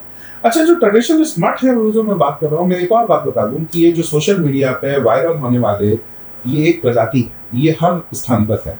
उसमें कुछ मठों के अंदर भी ऐसे व्यक्ति हैं जो सोशल मीडिया पर वायरल होना जानते हैं। कुछ ऐसा मुख से निकालो, या स्वामी जी जब कुछ ऐसा बोल रहे हैं उसकी ऐसी क्लिप निकाल लें कि वह अधिक प्रसिद्ध हो सकता है। तो स्वामी जी उसमें 99% ऐसी बात करते ही ना हो। ये बड़े समाज सुधार, सच में वो सुधार के काम कर रहे हैं, सच में बहुत अच्छा काम कर रहे हैं। पर एक जो उन्होंने वाक्य ऐसा बोला, कहीं उन्होंने 2-3 शब्द ऐसे बोले और उसको निकाल के वो लगाते हैं, क्योंकि उसमें उनका हैंडल चलता है, उसमें 10 लोग उसको 10 नहीं मतलब लाखों लोग जो उसको शेयर करते हैं, कुछ आउटरीच करेंगे, कुछ समर्थन करेंगे, ये दोनों जो है वो होगा। तो इस कारण से ऐसा चलता है, उसमें मठों की भी बहुत बदनामी होती है। हमें थोड़ा सा उससे बचना चाहिए। हमारे साधु हैं, हमारे संत हैं, हमें उनका बिल्कुल सम्मान करना चाहिए, जब तक कोई ऐसा अवसर नहीं आता कि उन्होंने कुछ ऐसा, आपके पास एक ठोस प्रमाण है, उन्होंने कुछ ऐसा किया है जो बहुत ही असामाजिक है या बहुत ही अधार्मिक है। अगर ऐसा आपके पास कोई सबूत नहीं है, ठोस आधार नहीं है, तो उनका हमें सम्मान 10 बार हमें सोचना चाहिए कि हम जो बोल रहे हैं, हम जो कर रहे हैं उससे पहले। तो इसमें उनके जो प्रमोट भी करते हैं जिससे कि वायरल हो जाए चीजें, मुझे लगता है कि वो उनके एक कुछ वाक्य या कुछ विचार को बहुत अधिक प्रमोट करते हैं। ऐसा करने से बचना चाहिए। अगर आप श्रृंगेरी जाए, मैं आपको बात बता रहा हूँ इससे पहले की ये डिबेट, अगर आप ट्विटर वो 0.001 के 3-4 जो आप फ्रैक्टल में अंदर जाए, उससे आप बाहर निकले, इंसेप्शन जो मूवी आई थी शायद, उसमें 4-5 आप सब तोड़ के जब आप बाहर रियलिटी में आएंगे, तो मैं श्रृंगेरी मेरा फिल्म जो फेवरेट स्थान में से एक है, क्षेत्रों में से एक है। मैं कई साल वहां जाता रहा, मुझे ऐसा कुछ भी नहीं दिखा वहां पर। मुझे वेदाध्ययन दिखा, वहां पर मुझे बहुत सुंदर मंदिर दिखे, बहुत सुंदर कला का प्रदर्शन दिखा, बहुत सुंदर संस्था दिखी, बहुत स्वाद भोजन दिखा, इकोसिस्टम बहुत अच्छा दिखा, उसके पालन करने वाले बहुत अच्छे दिखे, प्रेम दिखा, सबको स्वीकारना यह दिखा। ये जो बातें हैं, ये जब आप उसमें जाएंगे तभी आपको देखने को मिलती है। तो मेरा कहना है कि इनके दूसरे एस्पेक्ट भी हमें बताने चाहिए। अगर हम एक गोवर्धन मठ की, जैसे आप जो कह रहे हो बार बार उनका जो सुंदर से घाट, आप जाके गोवर्धन मठ में देखिए कि वो कितने रवादार है, और उसमें आपको समझ में आएगा कि 50% वे भी ऐसे काम कर रहे हैं जिनको सुधारवादी काम में आप गिन पाएंगे। तो हमारे नेता, हमारे जो संत हैं, साधु है, वे सदैव ऐसे काम करते रहे हैं। सदैव कुछ ऐसा है जो आपको हटा देना है, सदैव कुछ ऐसा है जो हमारे साधु ये अच्छे से समझते हैं। तो हमें उस पर ध्यान देना चाहिए। एकाध रोग एलिमेंट तो हर स्थान पर है। देखिए, उपनिवेशिकता तो जीवन के हर आयाम में है ना, समाज के हर स्तर पर है। मठों के अंदर भी कुछ लोग इतना उपनिवेशित होंगे, जैसे आप जाइए, कुछ लोग अंग्रेजी से बड़े आज भी प्रभावित हो जाएंगे, मठ के अंदर भी हो जाएंगे। वे अपनी डिग्री डॉक्टर बताएंगे आपको कि हम डॉक्टर हैं, उसके बाद हमारी जो ट्रेडिशनल जो वादी है वो है। तो ऐसा माइनॉरिटी में है, ऐसे कुछ लोग हैं। तो ऐसे कुछ लोगों को आपको प्रतिनिधि मानना तो सही नहीं। हाँ, तो सर, जैसे समय के साथ आप कह रहे हैं बदलना चाहिए, बदल जाती है चीजें बहुत सारी, और समय मैं कुछ नहीं कह, मैं तो जो हमारा मैं तो कुछ कहने का अधिकारी नहीं हूँ इस प्रकार से कि हम ऐसा करना चाहिए। शत्रुभाव तो ऑफ कोर्स हमें होना चाहिए, परंतु अपने समाज की जो बात कर रहा हूँ मैं, तो ये अपने इतिहास को समझ कर ये कह रहा हूँ कि हमारे यहाँ सदैव सुधार से तो कभी भी बाहर आए निश्चय। जैसे रामानुजाचार्य सदैव उन्होंने ये कार्य की है, या जो वीर शैव जो संप्रदाय जो बाद में लिंगायत जो समुदाय जो बना, ऐसे बहुत सारे अब जो भक्ति कवि संत जो हुए, उन्होंने बहुत सारे ऐसे काम किए। बल्कि मैं बताऊं, मैंने जो ये जो फ्रेंच की बात कर रहे हैं, उनके फ्रेंच के एक स्रोत है ए के सरन करके, एक सोशियोलॉजिस्ट जी, और वो ए के सरन बहुत प्रसिद्ध है। उनमें से कुछ उन्होंने सेकुलरिज्म मॉडर्निटी का बहुत सुंदर आलोचना की है, खंडन की है, वो बहुत माननीय है। परंतु एक स्थान पर वो ऐसी बात करते हैं, वो ये कहते हैं कि गोस्वामी तुलसीदास तक को वो ये ब्लेम करते हैं हिंदू धर्म को डिजेनरेट करने कि भक्ति में उन्होंने वर्ण का ऑप्शन ढूंढा, और ऑप्शन ढूंढ के दे डिजेनरेटेड ट्रेडिशन। तो अब जब जिन्होंने गोस्वामी तुलसीदास को ट्रेडिशन का डिजेनरेटर बोल दिया, तो फिर आप और हम क्या है? और देखिए कि उस समय भी ऐसा होता, जब गोस्वामी तुलसीदास जब लिख रहे थे, रामचरितमानस की रचना कर रहे थे, तो उनके सामने भी प्रश्न थे, तुम संस्कृत का अपमान कर रहे हो, तुम सही में पंडित हो या नहीं, तुम्हारा संदिग्ध है कि तुम किसके पुत्र हो, क्या है, और तुम संस्कृत की महान उस भाषा से गिरा के तुम इसे, ये तो भाषा भी नहीं ढंग की, किसी बोली में तुम लिख रहे हो। हाँ। तो ऐसे बहुत सारे आरोप लगे। तो क्या हुआ अगर आज मानस नहीं होता, तो मुझे नहीं लगता कि उत्तर भारत हिंदू भी बना रहता है, जिस प्रतिशत लोगों को बीच तो छोड़ दीजिए।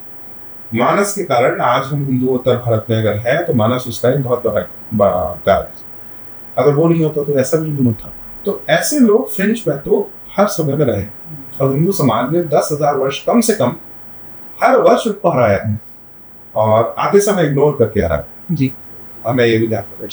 तो सर, जैसे समाज धीरे धीरे बदला है, सोसाइटी बदली है, बहुत सारी ऐसी कंडीशंस आई या फिर डेवलपमेंट्स हुए जिनसे व्यवस्थाएं बदल गई। इंडस्ट्रियलाइजेशन आता है, उसके साथ मॉडर्निटी आती है, फिर दुनिया भर का समाज में बदलाव हो जाता है। अब हमारे जेंडर रोल्स जो थे ट्रेडिशनली वो भी काफी परिवर्तित होते दिख रहे हैं और समाज में बहुत सारी ऐसी चीजें हमें दिख रही है कि भाई अब कोई किसी को मार दे रहा है। बहुत सारे ऐसे रिसेंट केसेस देखे हमने कि पत्नियां पतियों को मार दे रही हैं। ऐसी बहुत सारी मतलब फैमिली का इंस्टीट्यूशन टूटता दिखता है, शादी का इंस्टीट्यूशन टूटता दिखता है। मतलब शादी करने के लिए शायद एक ही रीजन बचता दिखता है हम लोग के पास कि भाई बच्चे पैदा करने हैं, तो इसलिए लोग शादी को अप्रोच कर रहे हैं। बाकी तो कहते हैं मुझे जरूरत भी नहीं है, वैसा वाला माइंडसेट बन गया आज के समय में। ये तो भाई मेरा बड़ा व्यक्तिगत दिखा नहीं सर, व्यक्तिगत तो नहीं है, बट हाँ है, मेरे मन में भी है।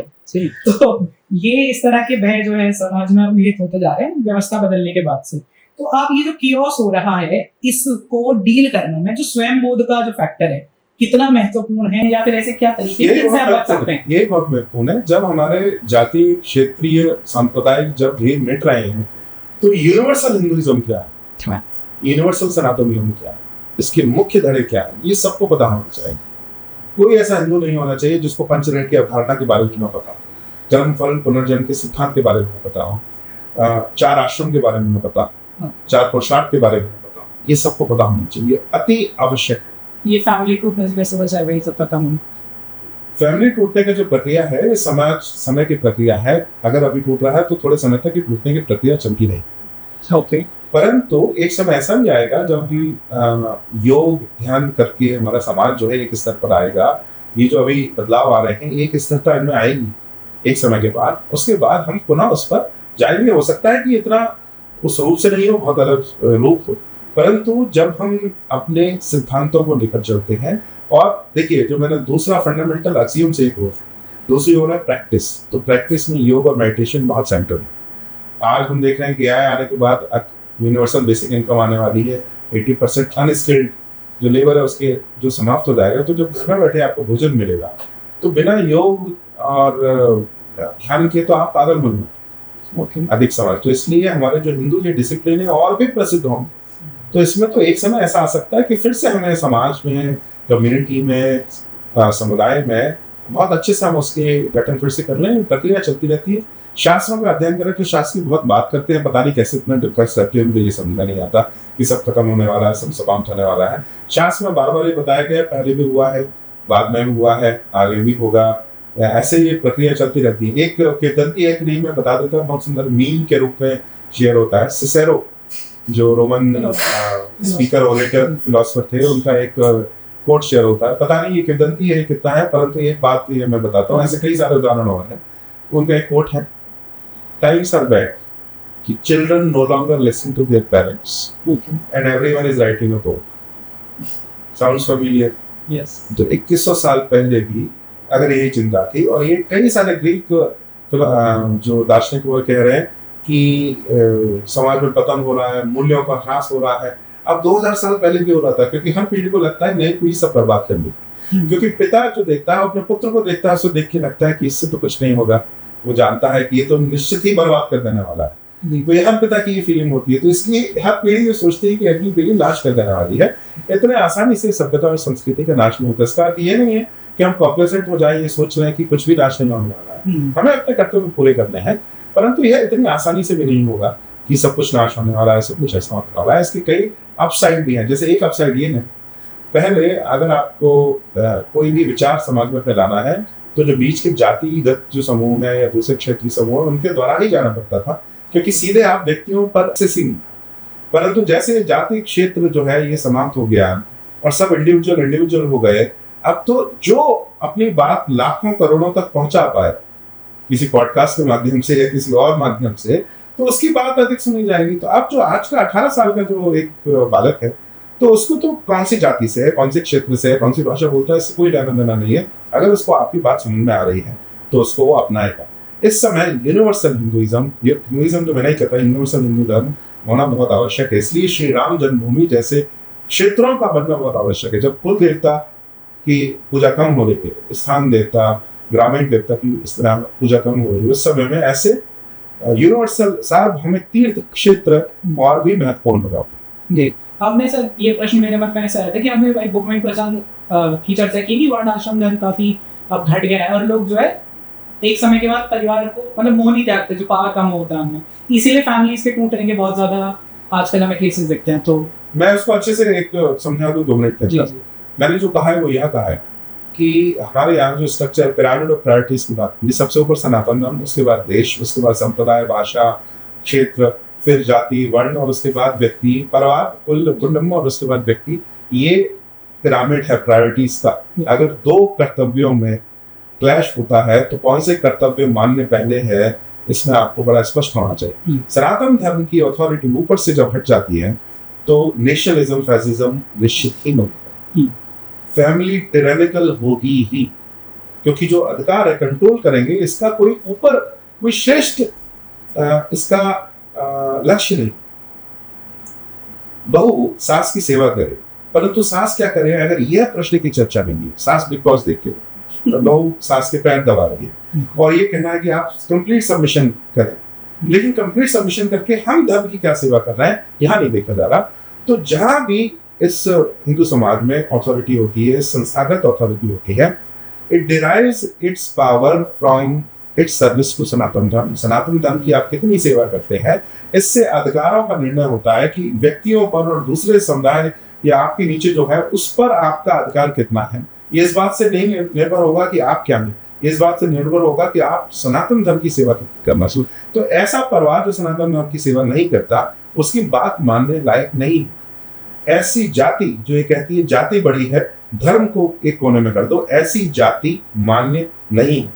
ऐसी भाषा और क्षेत्र जो ये कहते हैं सनातन धर्म भाड़ में जाए, हम तो अपनी ही भाषा को आगे बढ़ाएंगे केवल, ये हिंदी थोपेंगे किसी के ऊपर या फिर कन्नड़ा या तमिल ही राष्ट्रीय भाषा करेंगे, दोनों ओर से हिंदी भी बहुत थोपी जाती है। तो वो जो ऐसी बात करेंगे, ऐसी भाषा और क्षेत्र मानेंगे, और ऐसा देश जो हिंदू राष्ट्र नहीं है या हिंदू राष्ट्र की दिशा में नहीं मुड़ रहा हो, वो देश भी सर्वोपरि नहीं।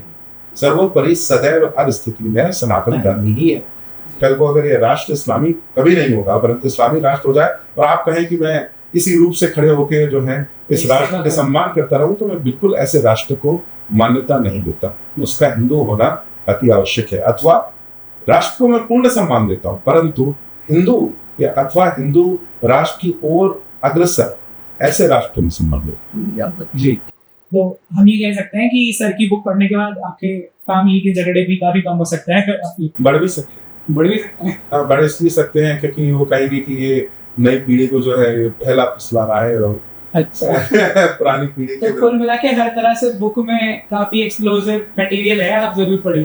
तो सर आजकल एक हिंदू एथीस्ट ये काफी फैशन में है, और ये जो विचार है, इसकी जो थ्योरीज हैं समाज के बारे में, क्या आपको लगता है कि कभी भी जो भारत जैसा धार्मिक देश है ना, सब कुछ धर्म सापेक्ष है, अपेक्षा रखी जाती है हर चीज में धर्म से, वहां कोई भी एथीस्ट फ्रेमवर्क समाज को समझ सकता है हमारे, या फिर उस तरह के आइडियाज फर्दर किए जाने चाहिए? कई बार पॉलिटिकल हिंदुत्व में लोग कहते थे कि रखो रिलीजन को साइड में, अभी के लिए ये जरूरी है, तो इस पे बात की जाए, आप इसे कैसे देखते हैं?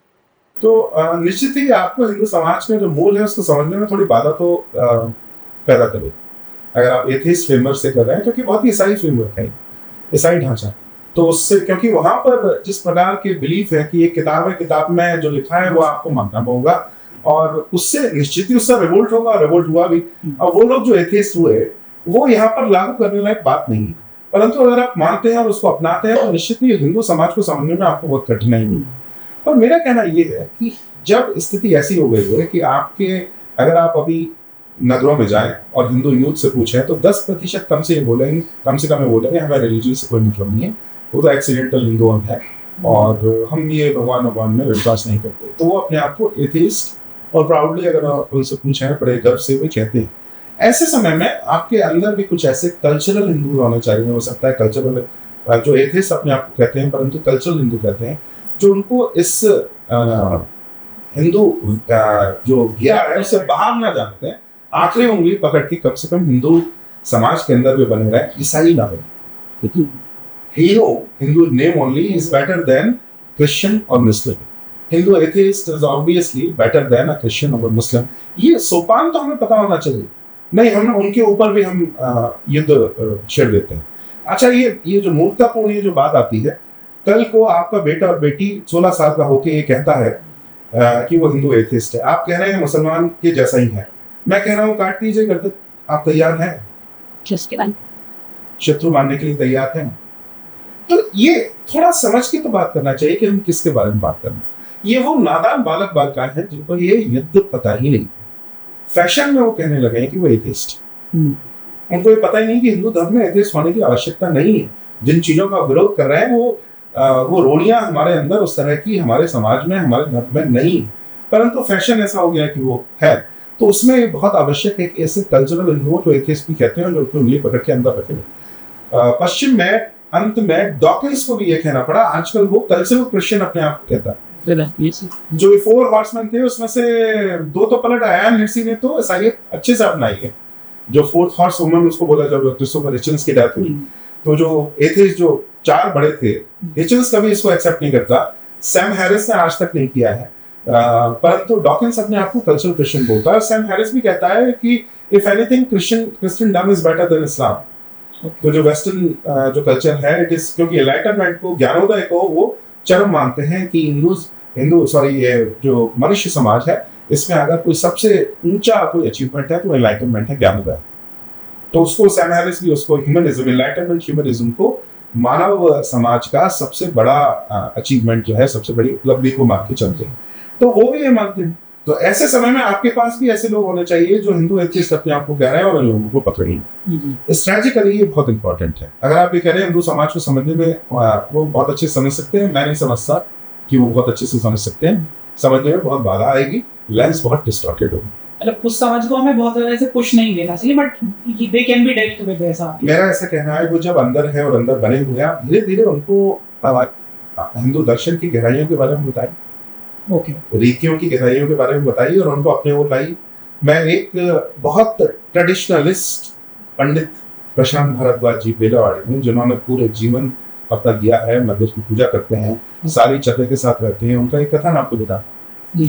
एक मॉडर्न, अब वो ड्रेस कोड वो भी पूरा फॉलो करवाते हैं कि आप मिनी स्कर्ट पहन के मंदिर नहीं आ सकते, जो कपड़े पहन के, एक मॉडर्न लड़का शर्ट पैंट पहन के, बिल्कुल मॉडर्न लड़की, एक कपल है, वो आते हैं मंदिर में, माथा टेकते हैं, पैर छूते हैं और उनको कुछ नहीं पता। मंदिर फिलॉसफी आप छोड़ दीजिए, आइकोनोग्राफी कल्चर को बारे में उनका कथन ये यहाँ आ तो गए, उनसे तो अच्छे हैं जो यहाँ पर कभी आते ही नहीं, इनका आप हाथ पकड़ के इनको धर्म के बारे में और बताइए। इन पर हेट्रेड मत है कि उनको ये धिक्कारिए मत कि तुमको तो कुछ पता नहीं है, तुम तो मूर्ख हो। ये पता नहीं है, उनकी गलती नहीं है, ये आपकी पिछली 3 पीढ़ियों की गलती, उन पर मत थोपिए। तो ये थोड़ा तो ये ध्यान रखिए, आपके बच्चे बड़े होके ऐसे ही बनने वाले, 10 में से 9 ऐसे चांसेस। फिर आप क्या करेंगे? और असली जो टेस्ट है ये उसका, जो सब ऐसी बात करते हैं ना, आप इनसे पूछिए कि इनके बच्चे जो ये कहते हैं कि मॉडर्निटी में तो ये किया, ऐसा किया, एथिज्म सिखा रहा है, इनके बच्चे पूछिए किस स्कूल में पढ़ते, बीपीएस से नीचे नहीं पढ़ते। होम स्कूलिंग तो बहुत बड़ी बात छोड़ दीजिए, सरस्वती शिशु मंदिर भी बहुत बड़ी बात छोड़ दीजिए, कोई नीचा इंग्लिश मीडियम में भी इनके बच्चे नहीं पढ़ते, क्योंकि इन्हें जो कंपेटिटिव मार्केट है उसमें अपने बच्चों को मार्केट में सबसे बड़ा पैकेज इनको भी दिलवाना है। और दिलवाने के बाद स्वीडन के किसी कमरे में जहां पर 22 घंटे अंधेरा रहता है जिस समय, वहां पर उस बच्चे से कहवाना है कि उफ मॉडर्निटी। तो ये ध्यान रखना जी, तो ये हमें ध्यान रखना पड़ेगा कि ये बात जो हो रही है कथनी में कितना।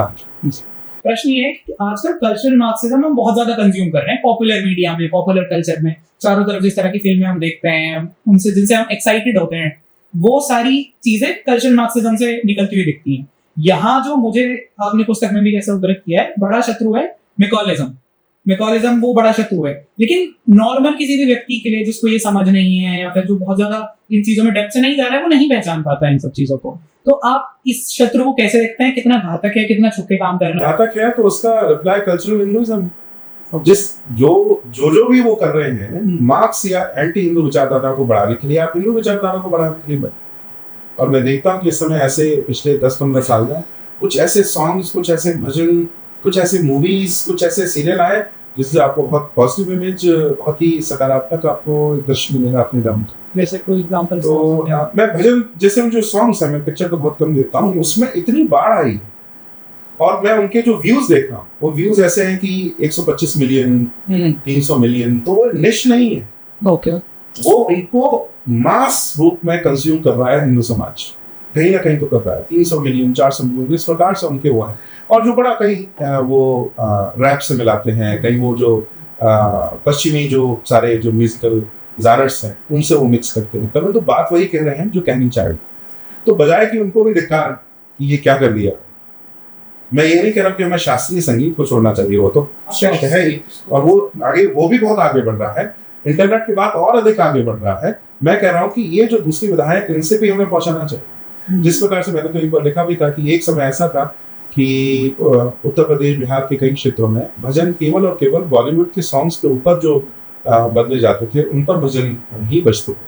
अभी कोई दक्षिण भारत से या कोई अधिक जो सोफिस्टिकेटेड लोग हैं, वो सुन के और ऐसा जैसे कि कोई कीड़े को छू लिया है ऐसा वो रिएक्शन देते हैं, ओफ ये, जैसे मैं आपको बता दूं, तू चीज बड़ी मस्त मस्त पर भी भजन सुना है।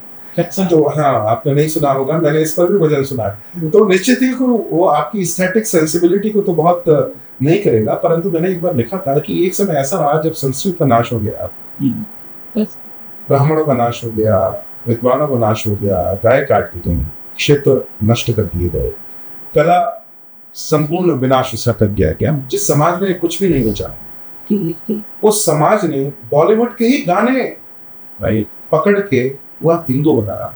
आप उसके अंदर के हिंदू बनने का आग्रह की तीव्रता देखिए, क्या आप ये सब जाने के बाद कितना कठिन हो सकता है, उसके बाद भी वे हिंदू तो बने रहे। आज भी उत्तर प्रदेश गंवार है, ऐसा जो बाहर जो गैर उत्तर प्रदेश के जो लोग हैं, जो परसेप्शन बनता है, गंवार हैं, देखो कैसे करते हैं, हर जगह थूकते रहते हैं, कैसे गाने को भजन, मन को तो भजन भी बॉलीवुड के सॉन्ग से है। ऐसे बहुत सारे धिक्कार और दक्षिण से कुछ लोग या उत्तर पूर्व से या कहीं से आके ऐसा कह सकते हैं, हमारे यहाँ की भी जो एलिट क्लास है वो ऐसा कह सकती है और कहते ही। लेकिन आप ये समझिए कि इतना होने के बाद भी उनके हिंदू बने रहने का आग्रह कितना तीव्र होगा, इसके बाद भी ऐसे करते हैं। इस बात को समझिए। और उसके बाद मैं ये नहीं कह रहा कि वो बॉलीवुड पे ही बनते हैं, उनको अब आप शास्त्रीय, जैसे जिस प्रकार से पिछले 4-5 वर्ष में छठ का बहुत प्रचार हुआ, बहुत सुंदर छवि पूरे विश्व में छठ की क्रिएट हुई, और उसमें बहुत ही सुंदर भजन, जो एक अंगना में जीजी संग मौसी, जब आपके रोंगटे खड़े हो जाते, आपको लगता है कि बिहार इतना श्रेष्ठ संस्कृति वाला हो सकता है, इतना श्रेष्ठ कला का निर्माण कर सकता है। तो ये तो जब समय आता है, जब हमारे पेड़ भरते हैं, जब हम जंगल राज से निकलते हैं, तब जाके हम ये उत्कृष्ट चीज करते हैं। और उस समय जब बहुत कठिन समय था, जब आपने जैसे तैसे धर्म को बनाए रखा, उसके मजाक उड़ाने के बजाय उसका सम्मान करना चाहिए और उसके आगे बढ़ना चाहिए। जो बिल्कुल मॉडर्न कपड़े पहन के जो मंदिर में गए हैं, उन पर धिक्कारने के बजाय उनको समझाने का प्रयास। ऐसे अगर हम दृष्टि लेंगे तो आगे निश्चित ही हमें करना। तो रिसेंट समय में समाज को देखने की या हिस्ट्री को पढ़ने के बहुत सारे नए नए तरीके निकले हैं, उसमें कुछ मेटा नैरेटिव्स चलते हैं आजकल, जैसे युवाल नोआ हरारी का हो गया सेपियंस, या फिर अर्ली इंडियंस हो गया, या फिर बहुत सारे पॉप हिस्टोरियंस हैं, निरुक्त कानी सेठी हैं जैसे, या फिर मनु पिल्लई हैं, ये सब हिस्टोरिसाइज कर रहे हैं भगवान को, रिलीजन को। ये एक तरीका है हिस्ट्री को अप्रोच करने का। डीसेक्युलराइजेशन काफी हद तक, हाँ, डीसेक्युलराइजेशन इज द राइट वर्ड। तो एक डीसेक्युलराइजेशन वाली अप्रोच है, और दूसरी तरफ जो हमारे सिविलाइजेशन नेशनलिस्ट रहे पुरानी, या ऋषि रहे जितने भी, सबने भारत माता कहा, डिवाइन मदर कहा, स्वतंत्र लक्ष्मी कहा सावरकर ने। तो एक अप्रोच वो है। अब मॉडर्न हिंदू फ्रेमवर्क जो है, पॉलिटिकल फ्रेमवर्क, उसमें जो ये स्पिरिचुअल यूनिटी वाली बात है वो काफी मिसिंग दिखती है हमें इन अप्रोचेस की वजह से, जहाँ हिस्टोरिसाइजेशन हो रहा है, गॉड का, रिलीजन का, महाभारत रामायण की डेटिंग बहुत महत्वपूर्ण डिबेट बन गई है आज के समय में। तो ये जो विरोधाभास है यहाँ पे इन अप्रोचेस में, इसे कैसे देखते हो, और ये जो अप्रोच है हिस्टोरिसाइजेशन में, ये कितनी गलत है आपके अंदर? इतिहास वर्सेस हिस्ट्री डिबेट है, और ये अपने आप में एक अलग विषय है, परंतु संक्षिप्त में कहूँ, यहाँ पर भी पिरामिड ऑफ प्रायोरिटीज, प्राथमिकता को सोपान अगर देखना पड़ेगा। इतिहास अथवा मिथोलॉजी जिसको कहते हैं ना, मतलब इतिहास का अर्थ हिस्ट्री नहीं, इतिहास वर्सेस हिस्ट्री, इसलिए यह बात है। हिस्ट्री जो western concept of history, exactly कैसा हुआ शब्दशः किसी हर दिन, और बजाय की जो रामायण और महाभारत जिस प्रकार से आपकी कहानी सुनाते हैं, उसको हम इतिहास बोलते हैं। तो हमारा सेंस ऑफ इतिहास बहुत अलग है, उनका सेंस ऑफ हिस्ट्री बहुत अलग है। परंतु इसमें जो ऐतिहासिक अथवा जो मिथोलॉजी की, अगर हम ऐसा कहें, धार्मिक जो दृष्टि है ये ऊपर है, ऐतिहासिक दृष्टि नीचे है, सोपान में, प्राथमिकता में। पर इसका ये नहीं है कि ऐतिहासिक दृष्टि पूरी तरह खराब है, छोड़ देनी चाहिए, अथवा हमारे समाज में नहीं। आप 300-400 साल पहले जाइए, महाभारत की डेटिंग ट्रेडिशनल स्कॉलर्स ने भी बहुत की है, उनके अंदर भी आज जितने जो आप भयंकर डिबेट देखते हैं, गाली गलौज देखते हैं, वो पहले भी हुई। ओके, तो ट्रेडिशनल स्कॉलर जो ये कहते हैं ना कि हम तो ये डेटिंग नहीं मानते, वो गलत कह रहे हैं, ठगने का प्रयास कर रहे हैं आपको। वो केवल पुरानी डेटिंग जानते हैं, उनसे कह दीजिए भी 1.5 लाख साल है तो वो तुरंत मान 2 लाख से, तो 2 लाख साल है, 3000 साल है तो साल ही है, तो वर्ष ही है, तो डेटिंग ही। तो मेरा क्या, उनको केवल कम डेटिंग से समस्या है, ज्यादा डेटिंग करोगे तो उनको पसंद आती है। तो ये डिबेट भी इसमें वो ठग रहे हैं, आपको सही बात नहीं बोल रहे। तो मैं कह रहा हूँ, अगर जैसे मेरी इतिहास ये हिस्ट्री वाली दृष्टि नहीं है, मुझे तो अंतर ही नहीं पड़ता ये 2500 साल पहले कथन हुई या 10,000 साल पहले हुई या हुई, रेलेवेंट अभी भी है कोई, हाँ ये इटर्नल है, ये शाश्वत। मैं आज भी अपने जीवन की प्रमुख समस्याओं के समाधान इन कहानियों में ढूंढ सकता हूँ, मेरे लिए इसलिए आवश्यक है। तो मुझे कोई अंतर नहीं पड़ता डेटिंग में, आप वो जो कहते हैं कि मार डालो, एक मीम है, लड़ो मरो काट डालो मार डालो, मुझे उससे कोई अंतर नहीं पड़ता। लेकिन जो इसमें जो दूसरा तबका है कि हम तो डेटिंग को मानते हैं, बस वो पुरानी डेटिंग को मानते हैं। वो पुराने में जो लिखा हुआ कह रहे हैं कि इतने अरब साल, इतने लाख साल, अब वो भले कितना भी अफसर हो उसको जैसे आप मनु पिल्लई की भी हमने पहले बात की थी। मनु पिल्लई तो देखिए, मनु पिल्लई अलग है। मनु पिल्लई तो एंटी हिंदू है और वो बहुत डीपली एंटी हिंदू है। और हिंदू समाज में अभी इतिहास हिस्ट्री की अगर दृष्टि से देखें तो greatest danger to Hindu society है, क्योंकि वो 90% चीजें बहुत सही लिखता है और 10% जैसे गॉड्स मिशन, इसमें उसको हाँ, तो उसमें उसे बताया कि जैसे ब्राह्मण होते हैं वैसे तो मिशनरी, तो आपके मन में जैसे ये कन्वर्ट करते हैं वैसे ब्राह्मण भी कन्वर्ट करते हैं, जैसे ये सिलाई कनिंग होते हैं वैसे ब्राह्मण भी करते हैं। तो उससे एक झटके में इक्वेट कर दिया। इसके और भी आया हूँ, ये बहुत सिंपलिस्टिक तरीके से मैं आपको बताने का प्रयास कर रहा हूँ। पर मनु पिल्लई क्योंकि वो 90% चीजें और बहुत अच्छा देखी है, बहुत अच्छा रिसर्चर है। विलियम डैलिम्पल के जीवन की सबसे बड़ी सफलता है और इसलिए वह बहुत खतरनाक है हमारे समाज के लिए। हम खतरनाक का मतलब हमें समझना चाहिए। विक्रम संपत जो काम कर रहे हैं वह कमिंग बैक है। विक्रम संपत हमारे यहाँ उनका जो पूरा प्रकार है वो कर रहे, हर वर्ष 10 इतिहासकारों को, उभरते हुए इतिहासकारों को स्कॉलरशिप देते हैं और उसमें इतिहास में से 10 में से 2 बहुत अच्छे निकलते होंगे। डैलिम्पल के पूरे जीवन में 2 निकले हैं, उसमें से एक तो मैं बहुत इंप्रेस नहीं हूँ अमृत कनिसेट्टी से, परंतु मनु पिल्लई एक रियल स्टार है जो वहां से निकला है। जो रोमला थापर तो उस जमाने में लिखते थे जब जमाने में बहुत ही कम लोग पढ़ते थे, तो बहुत ही घटिया लेखन के बाद भी बहुत प्रसिद्ध रहे क्योंकि इंस्टीट्यूशनल सपोर्ट था। आर एस शर्मा, वो जो रोमला थापर, वो जो हरवंश मुखिया, इरफान हबीब, वो जो थे बहुत ही घटिया लेखक हुआ करते थे, लेकिन फिर भी वो बहुत प्रसिद्ध थे। टेक्स्ट बुक उस समय लिखी जाता है, जितना घटिया लिखते हैं आप उतने इंस्टीट्यूशन में आप आगे बढ़ते हैं। लेकिन विलियम डैलिम्पल ने इसको चेंज किया कि इतिहास के बारे में लिखना और इतने रुचि से, इतने सुंदर भाषा में लिखना है कि आप बिस्तर पर लेट कर पढ़ सकें। और इसी तरह से उसने अपने कई सारे चेलों को ट्रेन किया है। और रामचंद्र गुहा भी जो फाउंडेशन में आप जाता न्यू इंडिया फाउंडेशन है, तो वो पहले cricket commentator turn self style historian जो मैंने अपनी पुस्तक में लिखा है, तो उसके बाद उन्होंने ऐसा ही ट्रेन करना चालू कर दिया। तो अभी वो नॉर्थ ईस्ट पर उनके कई सारे चेले बहुत ऐसी पुस्तकें लिखे हैं जिसमें वो ऐसा काम कर रहे हैं। तो ये काम करने लायक है, ये काम विक्रम संपत इसको बहुत अच्छे से कर रहे हैं। और हमारी जो शक्ति है वो ये है कि विक्रम संपत को झूठ बोलने की आवश्यकता नहीं है, वो 100% सच बोल के वह काम कर सकते हैं जो रामचंद्र गुहा, मनु पिल्लई, अमृत कनिसेट्टी, विलियम डैलिम्पल को अपने अस्मिता को पूरा ट्रेड करके करना पड़ता है। उसकी 1% भी आवश्यकता हमारी साइड को नहीं है, क्योंकि हम सत्य की बात कर रहे हैं। तो सर जैसे ये हिस्टोरिसाइजिंग गॉड एंड रिलीजन की अप्रोच है, वैसे ही एक नई अप्रोच है आजकल समाज और हिस्ट्री को देखने की, डीकोलोनियलिटी। वो हमें अंदर देखने के लिए कहती है कि अपने अंदर देखिए, अपने लेंस से देखिए चीजों को। तो काफी हद तक स्वयंबोध जैसा कॉन्सेप्ट थोड़ा आसपास तो दिखता है कुछ हद तक। स्वयंबोध तो नहीं। ओके चलिए। डीकोलोनियलिटी ये है कि जो शत्रु की दृष्टि से हमने जो अपनी स्वयं को देखना आरंभ किया उसको हटा दो, इसके बाद क्या अपीयर होगा हमें पता। ओके तो स्वयं को दो। तो इसे जब हम डीकोलोनियलिटी की बात करते हैं तो कई बार ऐसा लगता है कि आज के समय में जैसे हमारा जो साइंटिफिक टेम्पर है, भारत का साइंटिफिक टेम्पर, या भारत जितने भी साइंस का लाभ उठा पा रहा है आज के समय में, मोस्टली हमें वेस्ट से आता दिखता है। अगर हम आज के समय की बात करें, हम पुराने ऋषियों पे जाएं, बहुत सारे नाम है हमारे पास गिनने के लिए आज भी, लेकिन अब प्रैक्टिकलिटी में वो चीजें नहीं दिखती। तो ऐसे समय में डीकोलोनियलिटी जैसी अप्रोच, वो आपको एक फॉरवर्ड लुकिंग अप्रोच दिखती है हिस्ट्री को समझने की? क्यों?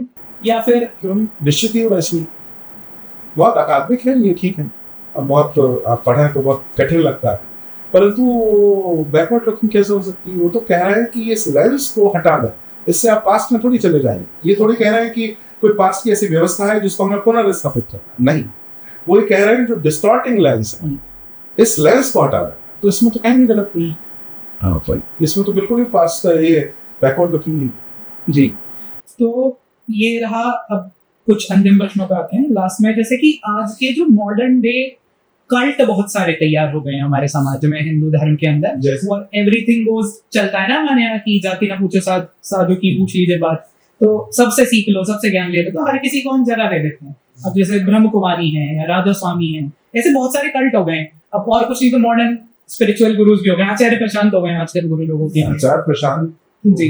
तो ये क्या इश्यूज क्रिएट कर रहे हैं हिंदू समाज में स्वयं बोध और शत्रुबोध डेवलप करने में आपके अनुसार?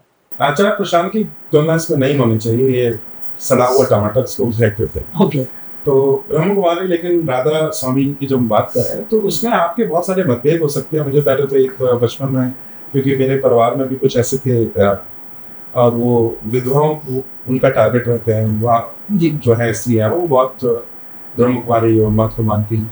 तो उसमें उनकी जो पुस्तक है कि ये 5000 साल का चक्र है, इसमें चलेगा, और वो बिल्कुल ईसाई जैसे कई बातें करते हैं कि ये भगवान का जन्म हो चुका है, तुम लोग मान नहीं रहे हो, जो मान लेगा वो ब्रह्म कुमार बनेगा, स्वर्ग में जाएगा, जो नहीं मानेगा वो ब्रह्म कुमार नहीं बन पाएगा, वो नरक में जाएगा। तो बिल्कुल ईसाई बाइबल ऐसा मुझे वो जीवन है। तो मैंने सोचा था कि मैं इनके ऊपर एक हिट जॉब वाला आर्टिकल जो है लिखूंगा, ये किस तरह से ईसाई इस्लाम विदाउट स्वॉर्ड एंड साइड। परंतु मैंने जब इसलिए कहते हैं कि जो पुस्तक में पढ़ के बहुत उत्तेजित जो लोग हो जाते हैं, उनको समाज में जाना चाहिए। मैं भारत के ऐसे कोने में गया हूँ जहाँ अगर ब्रह्म कुमारी नहीं थी तो वहाँ ईसाइयत है, और ईसाइयत और उनके बीच में केवल और केवल प्रार्थना मुझे, और उसके कारण उनके घर में विष्णु, शिव, पार्वती, लक्ष्मी, सरस्वती उनके चिट्ठो इनकी हो क्या, इसके कारण उनके बंदे आए। तो जब मैंने ये देखा तो मैंने ये निर्णय लिया कि मैं इनके विरोध में भी ऐसा नहीं। ये निश्चित ही कोई बहुत ऊंचा संप्रदाय है, निश्चित ही बहुत कुछ कोई जो हमारे षट दर्शन है उनके समकक्ष कहने वाला, या हमारे शंकर अति पूजनीय शंकर दूसरे बैठा है, इनके आसपास की तुलना में नहीं। पर ऐसी जगह जहाँ पर कुछ भी नहीं बचा, यहाँ पर ये लोग धर्मांतरण को बचाएंगे। राधा स्वामी की आप बात जब गई, भारत के ऐसे बहुत भाग हैं जहाँ पर इस्लाम का प्रभाव इतना हो गया है कि मूर्ति पूजा वहाँ समाप्त हो गई या बहुत कम। और ये आज की बात नहीं है, ये 150-200 वर्ष की बात है। हरियाणा में आपको ऐसे मंदिर मिलेंगे जहाँ कोई मूर्ति की है। जब मैं पहली बार गया तो मैंने कहा इस्लाम बहुत मुझे ऐसा लगा, परंतु जब मैंने उनसे पूछा तो उन्होंने देवता है या सारे रिचुअल सब कुछ होते हैं, बस हम मूर्ति नहीं करते। राधा स्वामी उन लोगों को केटर करता है जो निराकार की पूजा करने में मान्यता रखते, तो उनका भी समाज में एक स्थान है। मेरे गुरु कहा करते थे कि सनातन धर्म एक, पहले बोलते थे, मैं तो बड़ा हो गया, एक होल्ड ऑल करके एक इक्विपमेंट आता था जिसमें हर तरीके के सॉकेट, बल्ब वगैरह सब लग जाते थे। उस समय बिजली इस तरह से फिटिंग वगैरह नहीं होती, तो एक होल्ड ऑल टांग देते तो उसमें बल्ब भी होता था, उसमें भी ट्यूबलाइट जैसी चीज भी होती थी, उसमें पंखे का सब कुछ होता था एक ही बोर्ड में। और इस तरह की कई होल्ड ऑल हर उसमें आते थे, कुछ वो भी होते थे। सनातन धर्म को उन्होंने होल्ड ऑल जिसमें हर व्यक्ति हर एप्टीट्यूड का, धार्मिक एप्टीट्यूड का स्थान है, जिसको इसमें इतना यूनिफॉर्म करने का प्रयास कर रहे हैं। और ये बहुत हमारी शक्ति है कि ऐसे लोग जो मूर्ति पूजा नहीं करना चाह रहे वो भी हिंदू लोग हैं। ऐसे लोग जो जिनको कल्ट जैसा पसंद है, जिनको वही जैसी पसंद है, जैसे आप ब्रह्म कुमारी में जाए तो मोस्टली अगर आपने कोई सेशन अटेंड किया हो, देखे हो, तो वो गद्दी पे बैठते हैं, ऊपर एक बल्ब जलता है, ऐसे ओम बाबा दिखते हैं, और उसी समय मुरली आती है। तो टाइपराइटर होता है, प्रिंटर होता है, तो प्रिंटर में मुरली आती है, मुरली छपी चलो होती है, फिर मुरली लेके वो पढ़ते हैं। तो डेली रेवलेशन जैसा है। आपको बहुत हाथ से पता लगेगा कई बार, और आपको बहुत ईसाई और इस्लामी लगेगा, परंतु वे भी हिंदू धर्म की बहुत सेवा कर रहे थे। तो जोशीमठ की बात है, जोशीमठ के एक साधु से में मिला, वो आए हुए और बड़े जिनको आप ट्रेडिशनलिस्ट हैं, उनके सामने ऐसी बात हुई। मैंने ब्रह्म कुमारी के बारे में जो आप बात करें ऐसी बात थी, मैंने कहा वो तो हिंदू ही नहीं है, वो तो देखो ना एकदम वो बनाएंगे, ये बिल्कुल गलत बात। वे आपसे बहुत भिन्न हो सकते हैं, वे हमसे बहुत भिन्न हो सकते हैं, ये मत कहिए कि वो हिंदू, क्योंकि हमने ऐसे अगर सर्टिफिकेट कैंसिल करना चालू कर दिए तो बहुत ही कम लोग। ये कौन कह रहा है? जो अपने जीवन में वो पूरा वर्ण सब में विश्वास रखने वाला वो सब, और उसको अपहोल्ड करने के लिए वो जीवित है, वो अपना जीवन जी रहा है, उसके बाद भी वो क्या कहता है कि नहीं ये भी इनको भी ये हिंदू दृष्टि है। ये इतने विरोधाभासों को एक साथ समेटने वाला धर्म और समाज। तो इसकी थोड़ी सी जीवन क्या होता है, जब हम 18 के होते हैं तो हमें ऐसी चीजें बहुत उत्तेजित करती हैं। जब आप 40 तक आते हो तो आपको बहुत सारे और भी आयाम आपको जीवन के साथ तो सर मतलब इन कर्स का या फिर जो इस तरह के ट्रेडिशंस हैं उनका नहीं कहेंगे, ट्रेडिश उनमें कुछ टेंडेंसीज नहीं, तो इनका जो समाज पे आजकल थोड़ा दुष्प्रभाव हमें दिखता है। फैम जैसे ब्रह्म कुमारी पे एक सबसे बड़ा आक्षेप है कि फैमिली टूटती दिखती है, जहाँ जहाँ ब्रह्म कुमारी वो फैमिली को बचा रहे हैं। वो कई ऐसे स्थान पर हैं अर्बन जो हमारे मेट्रोपॉलिटन है, डिवोर्सीज और विडोज सबसे बड़े कैंडिडेट्स होते हैं धर्मांतर के, क्रिश्चियन कन्वर्जन। चर्च उनके पीछे घूमती रहती। ब्रह्म कुमारी भी ठीक उन्हीं को टारगेट करते और उनको टारगेट करके वो बचाए रहते हैं, वरना आपके घर में एक ईसाई आ जाए। अर्बन फैमिलीज में मुंबई, बेंगलोर, दिल्ली में ये बहुत बड़ी समस्या। तो वो कुछ उसमें से ऐसे कुछ लोग होंगे, मतलब कई मूर्खता की बात करेंगे, कहीं ऐसी बात करेंगे, मैं मना नहीं कर रहा हूँ, पर ओवरऑल अगर आप उनके समाज के ऊपर जो प्रभाव देखेंगे तो वो हिंदुत्व के पक्ष में है। ठीक है, तो अब अंतिम प्रश्न, और ये एक रैपिड फायर जैसा एक राउंड होगा जहाँ पे आपने स्वयंबोध शत्रुबोध स्केल अपनी बुक में डिफाइन किया है, और वो एक बार आप दर्शकों के लिए बता दीजिए एक बार फिर से। लास्ट आपने बताया था फिर से कि क्या है वो स्वयंबोध शत्रुबोध स्केल, और फिर मैं कुछ नाम दूंगा ऑर्गेनाइजेशन के लोगों के, और आप उन्हें रेट कीजिए अपने अनुसार। स्वयंबोध शत्रुबोध एक स्केल है, इसमें निकाली है, उसमें सबसे अधिक विवाद भी उस पर ट्विटर पर भी बीच में आपने देखा होगा, बहुत सारे कुछ दिन तक ऐसा विवाद चलता रहा है। हर जो उसमें ग्रुप है जिसको एवेल्युएट किया गया है उसको अपना कुछ लड़ाई है मेरे एवेल्युएशन से, वो ठीक है, वो आगे पीछे भी हो सकता है। स्केल का मतलब है आपके अंदर 1 से 10 में स्वयंबोध कितना है और 1 से 10 में शत्रुबोध कितना है। तो ऐसे स्केल की स्वयंबोध शत्रुबोध स्केल में सही है। तो सबसे पहले रेट कीजिए आरएसएस। तो इतना रैपिड तो नहीं होगा। स्वयंबोध 5, शत्रुबोध 8, और एक छोटा सा कारण क्या है शत्रुबोध में वो इस्लाम और क्रिश्चियनिटी को बहुत डीप क्रिटिसिज्म नहीं, बहुत अच्छा पूर्व पक्ष नहीं कर पाए। श्री राम स्वरूप जी की जो योगिक चित्त भूमि की जो स्केल है उसको बहुत अच्छा पहचान नहीं किया है, जो कि BJP as a political entity 5 तो बहुत गुंजाइश है यहाँ पे। फिर ट्रेडिशनल जो मठ है हमारे उनके शंकराचार्य सब 8 स्वयंबोध में कहूँगा। उसमें भी जो रिफॉर्म का एलिमेंट है वो भी हमारा बहुत डीप है, वो उनके अंदर जो नहीं बचा है, और वर्ण के बाहर वही सनातन धर्म की कल्पना नहीं जो कर पा रहे हैं, उसके कारण हम लोग गवर्नमेंट वाले सबसे करते हैं। अच्छा, once again I am not someone who can see, आप पूछ रहे हैं इसलिए मैं अपराध कर रहा हूँ, तो सारी गलती आपके ऊपर है, सब पाप आपको डरेगी, तो मैं इसमें नहीं देता। शत्रुबोध तो उनके अंदर 2-3 से वे इस्लाम और ईसाइयत को ट्रेडिशन मानते हैं, उनको वेरिएंट रिलीजन मानते हैं। ओके, अगर उनमें ही शत्रुबोध अधिक आ जाए तो मैं कह रहा हूँ भारत में हर कोने कोने में शत्रुबोध खाई जाए। मठों का प्रभाव आज भी बहुत है, हमको लगता है कि नहीं, परंतु उनका प्रभाव बहुत है। तो वहां से ही सोसाइटी में समझ पर अगर उनको समझ में आ गया, चिन्मय मिशन जितनी क्लैरिटी आ गई और इस्कॉन जितनी क्लैरिटी अगर शत्रुबोध की आ गई, उसमें बाकी नहीं कह रहा, तो वाइल्ड फायर की तरफ है। न्यू टाइम्स उसको तो मैंने उनको तो मैंने किया है। मैं हो सकता है मैं वो उससे कुछ हाँ ऑफ हो जाए, तो शत्रुबोध तो वही 2-3 रहेगा या 1 भी हो सकता है, शत्रुबोध तो बहुत कम है। स्वयंबोध भी 4-5 से ज्यादा, क्योंकि वो प्रैक्टिस की थ्योरी के बारे में बात करते हैं, प्रैक्टिस के बारे में, प्रैक्टिकल रियलिटी को पूरा डिनाई करके प्रैक्टिस है, कोई भी ट्रेडिशन प्रैक्टिस है, वो प्रैक्टिस की थ्योरी के बारे में बात करते हैं। सर ये कल्चरल एथीस्ट जो है, हिंदू एथीस्ट, ये कहाँ पे इसके बचा? स्वयंबोध 3-4 और शत्रुबोध उनका 6-7।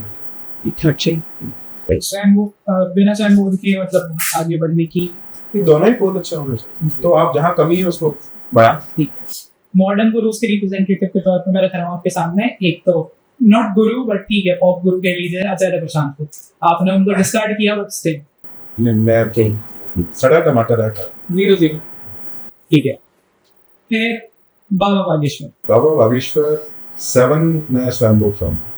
ओके, हमको लगता है वो बड़े गंवार थे, किसमें एलिटिस्ट प्रोब भी उसको जो गंवार कहते हैं, ऐसा नहीं।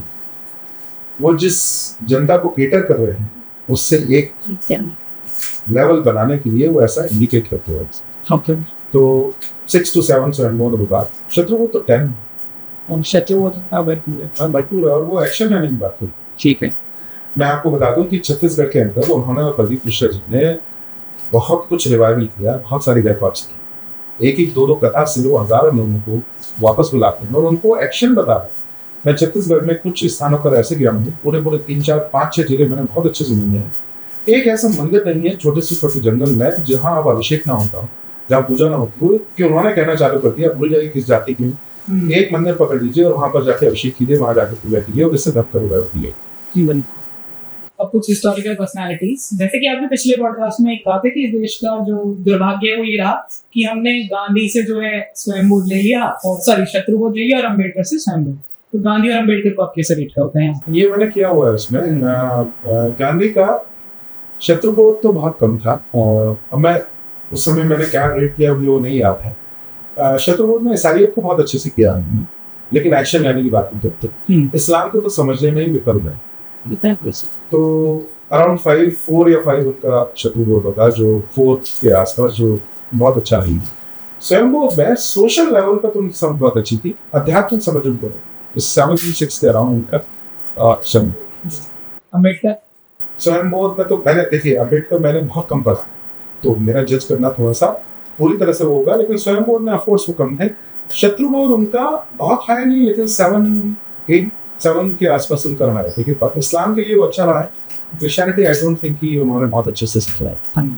और अंत में लास्ट में जिनकी वजह से ये पॉडकास्ट हो पा रहे हैं, हमारे पास लेश भैया द हिंदू कहते वाले, उनका स्वयं शत्रुबोध आपको कहाँ दिखता है?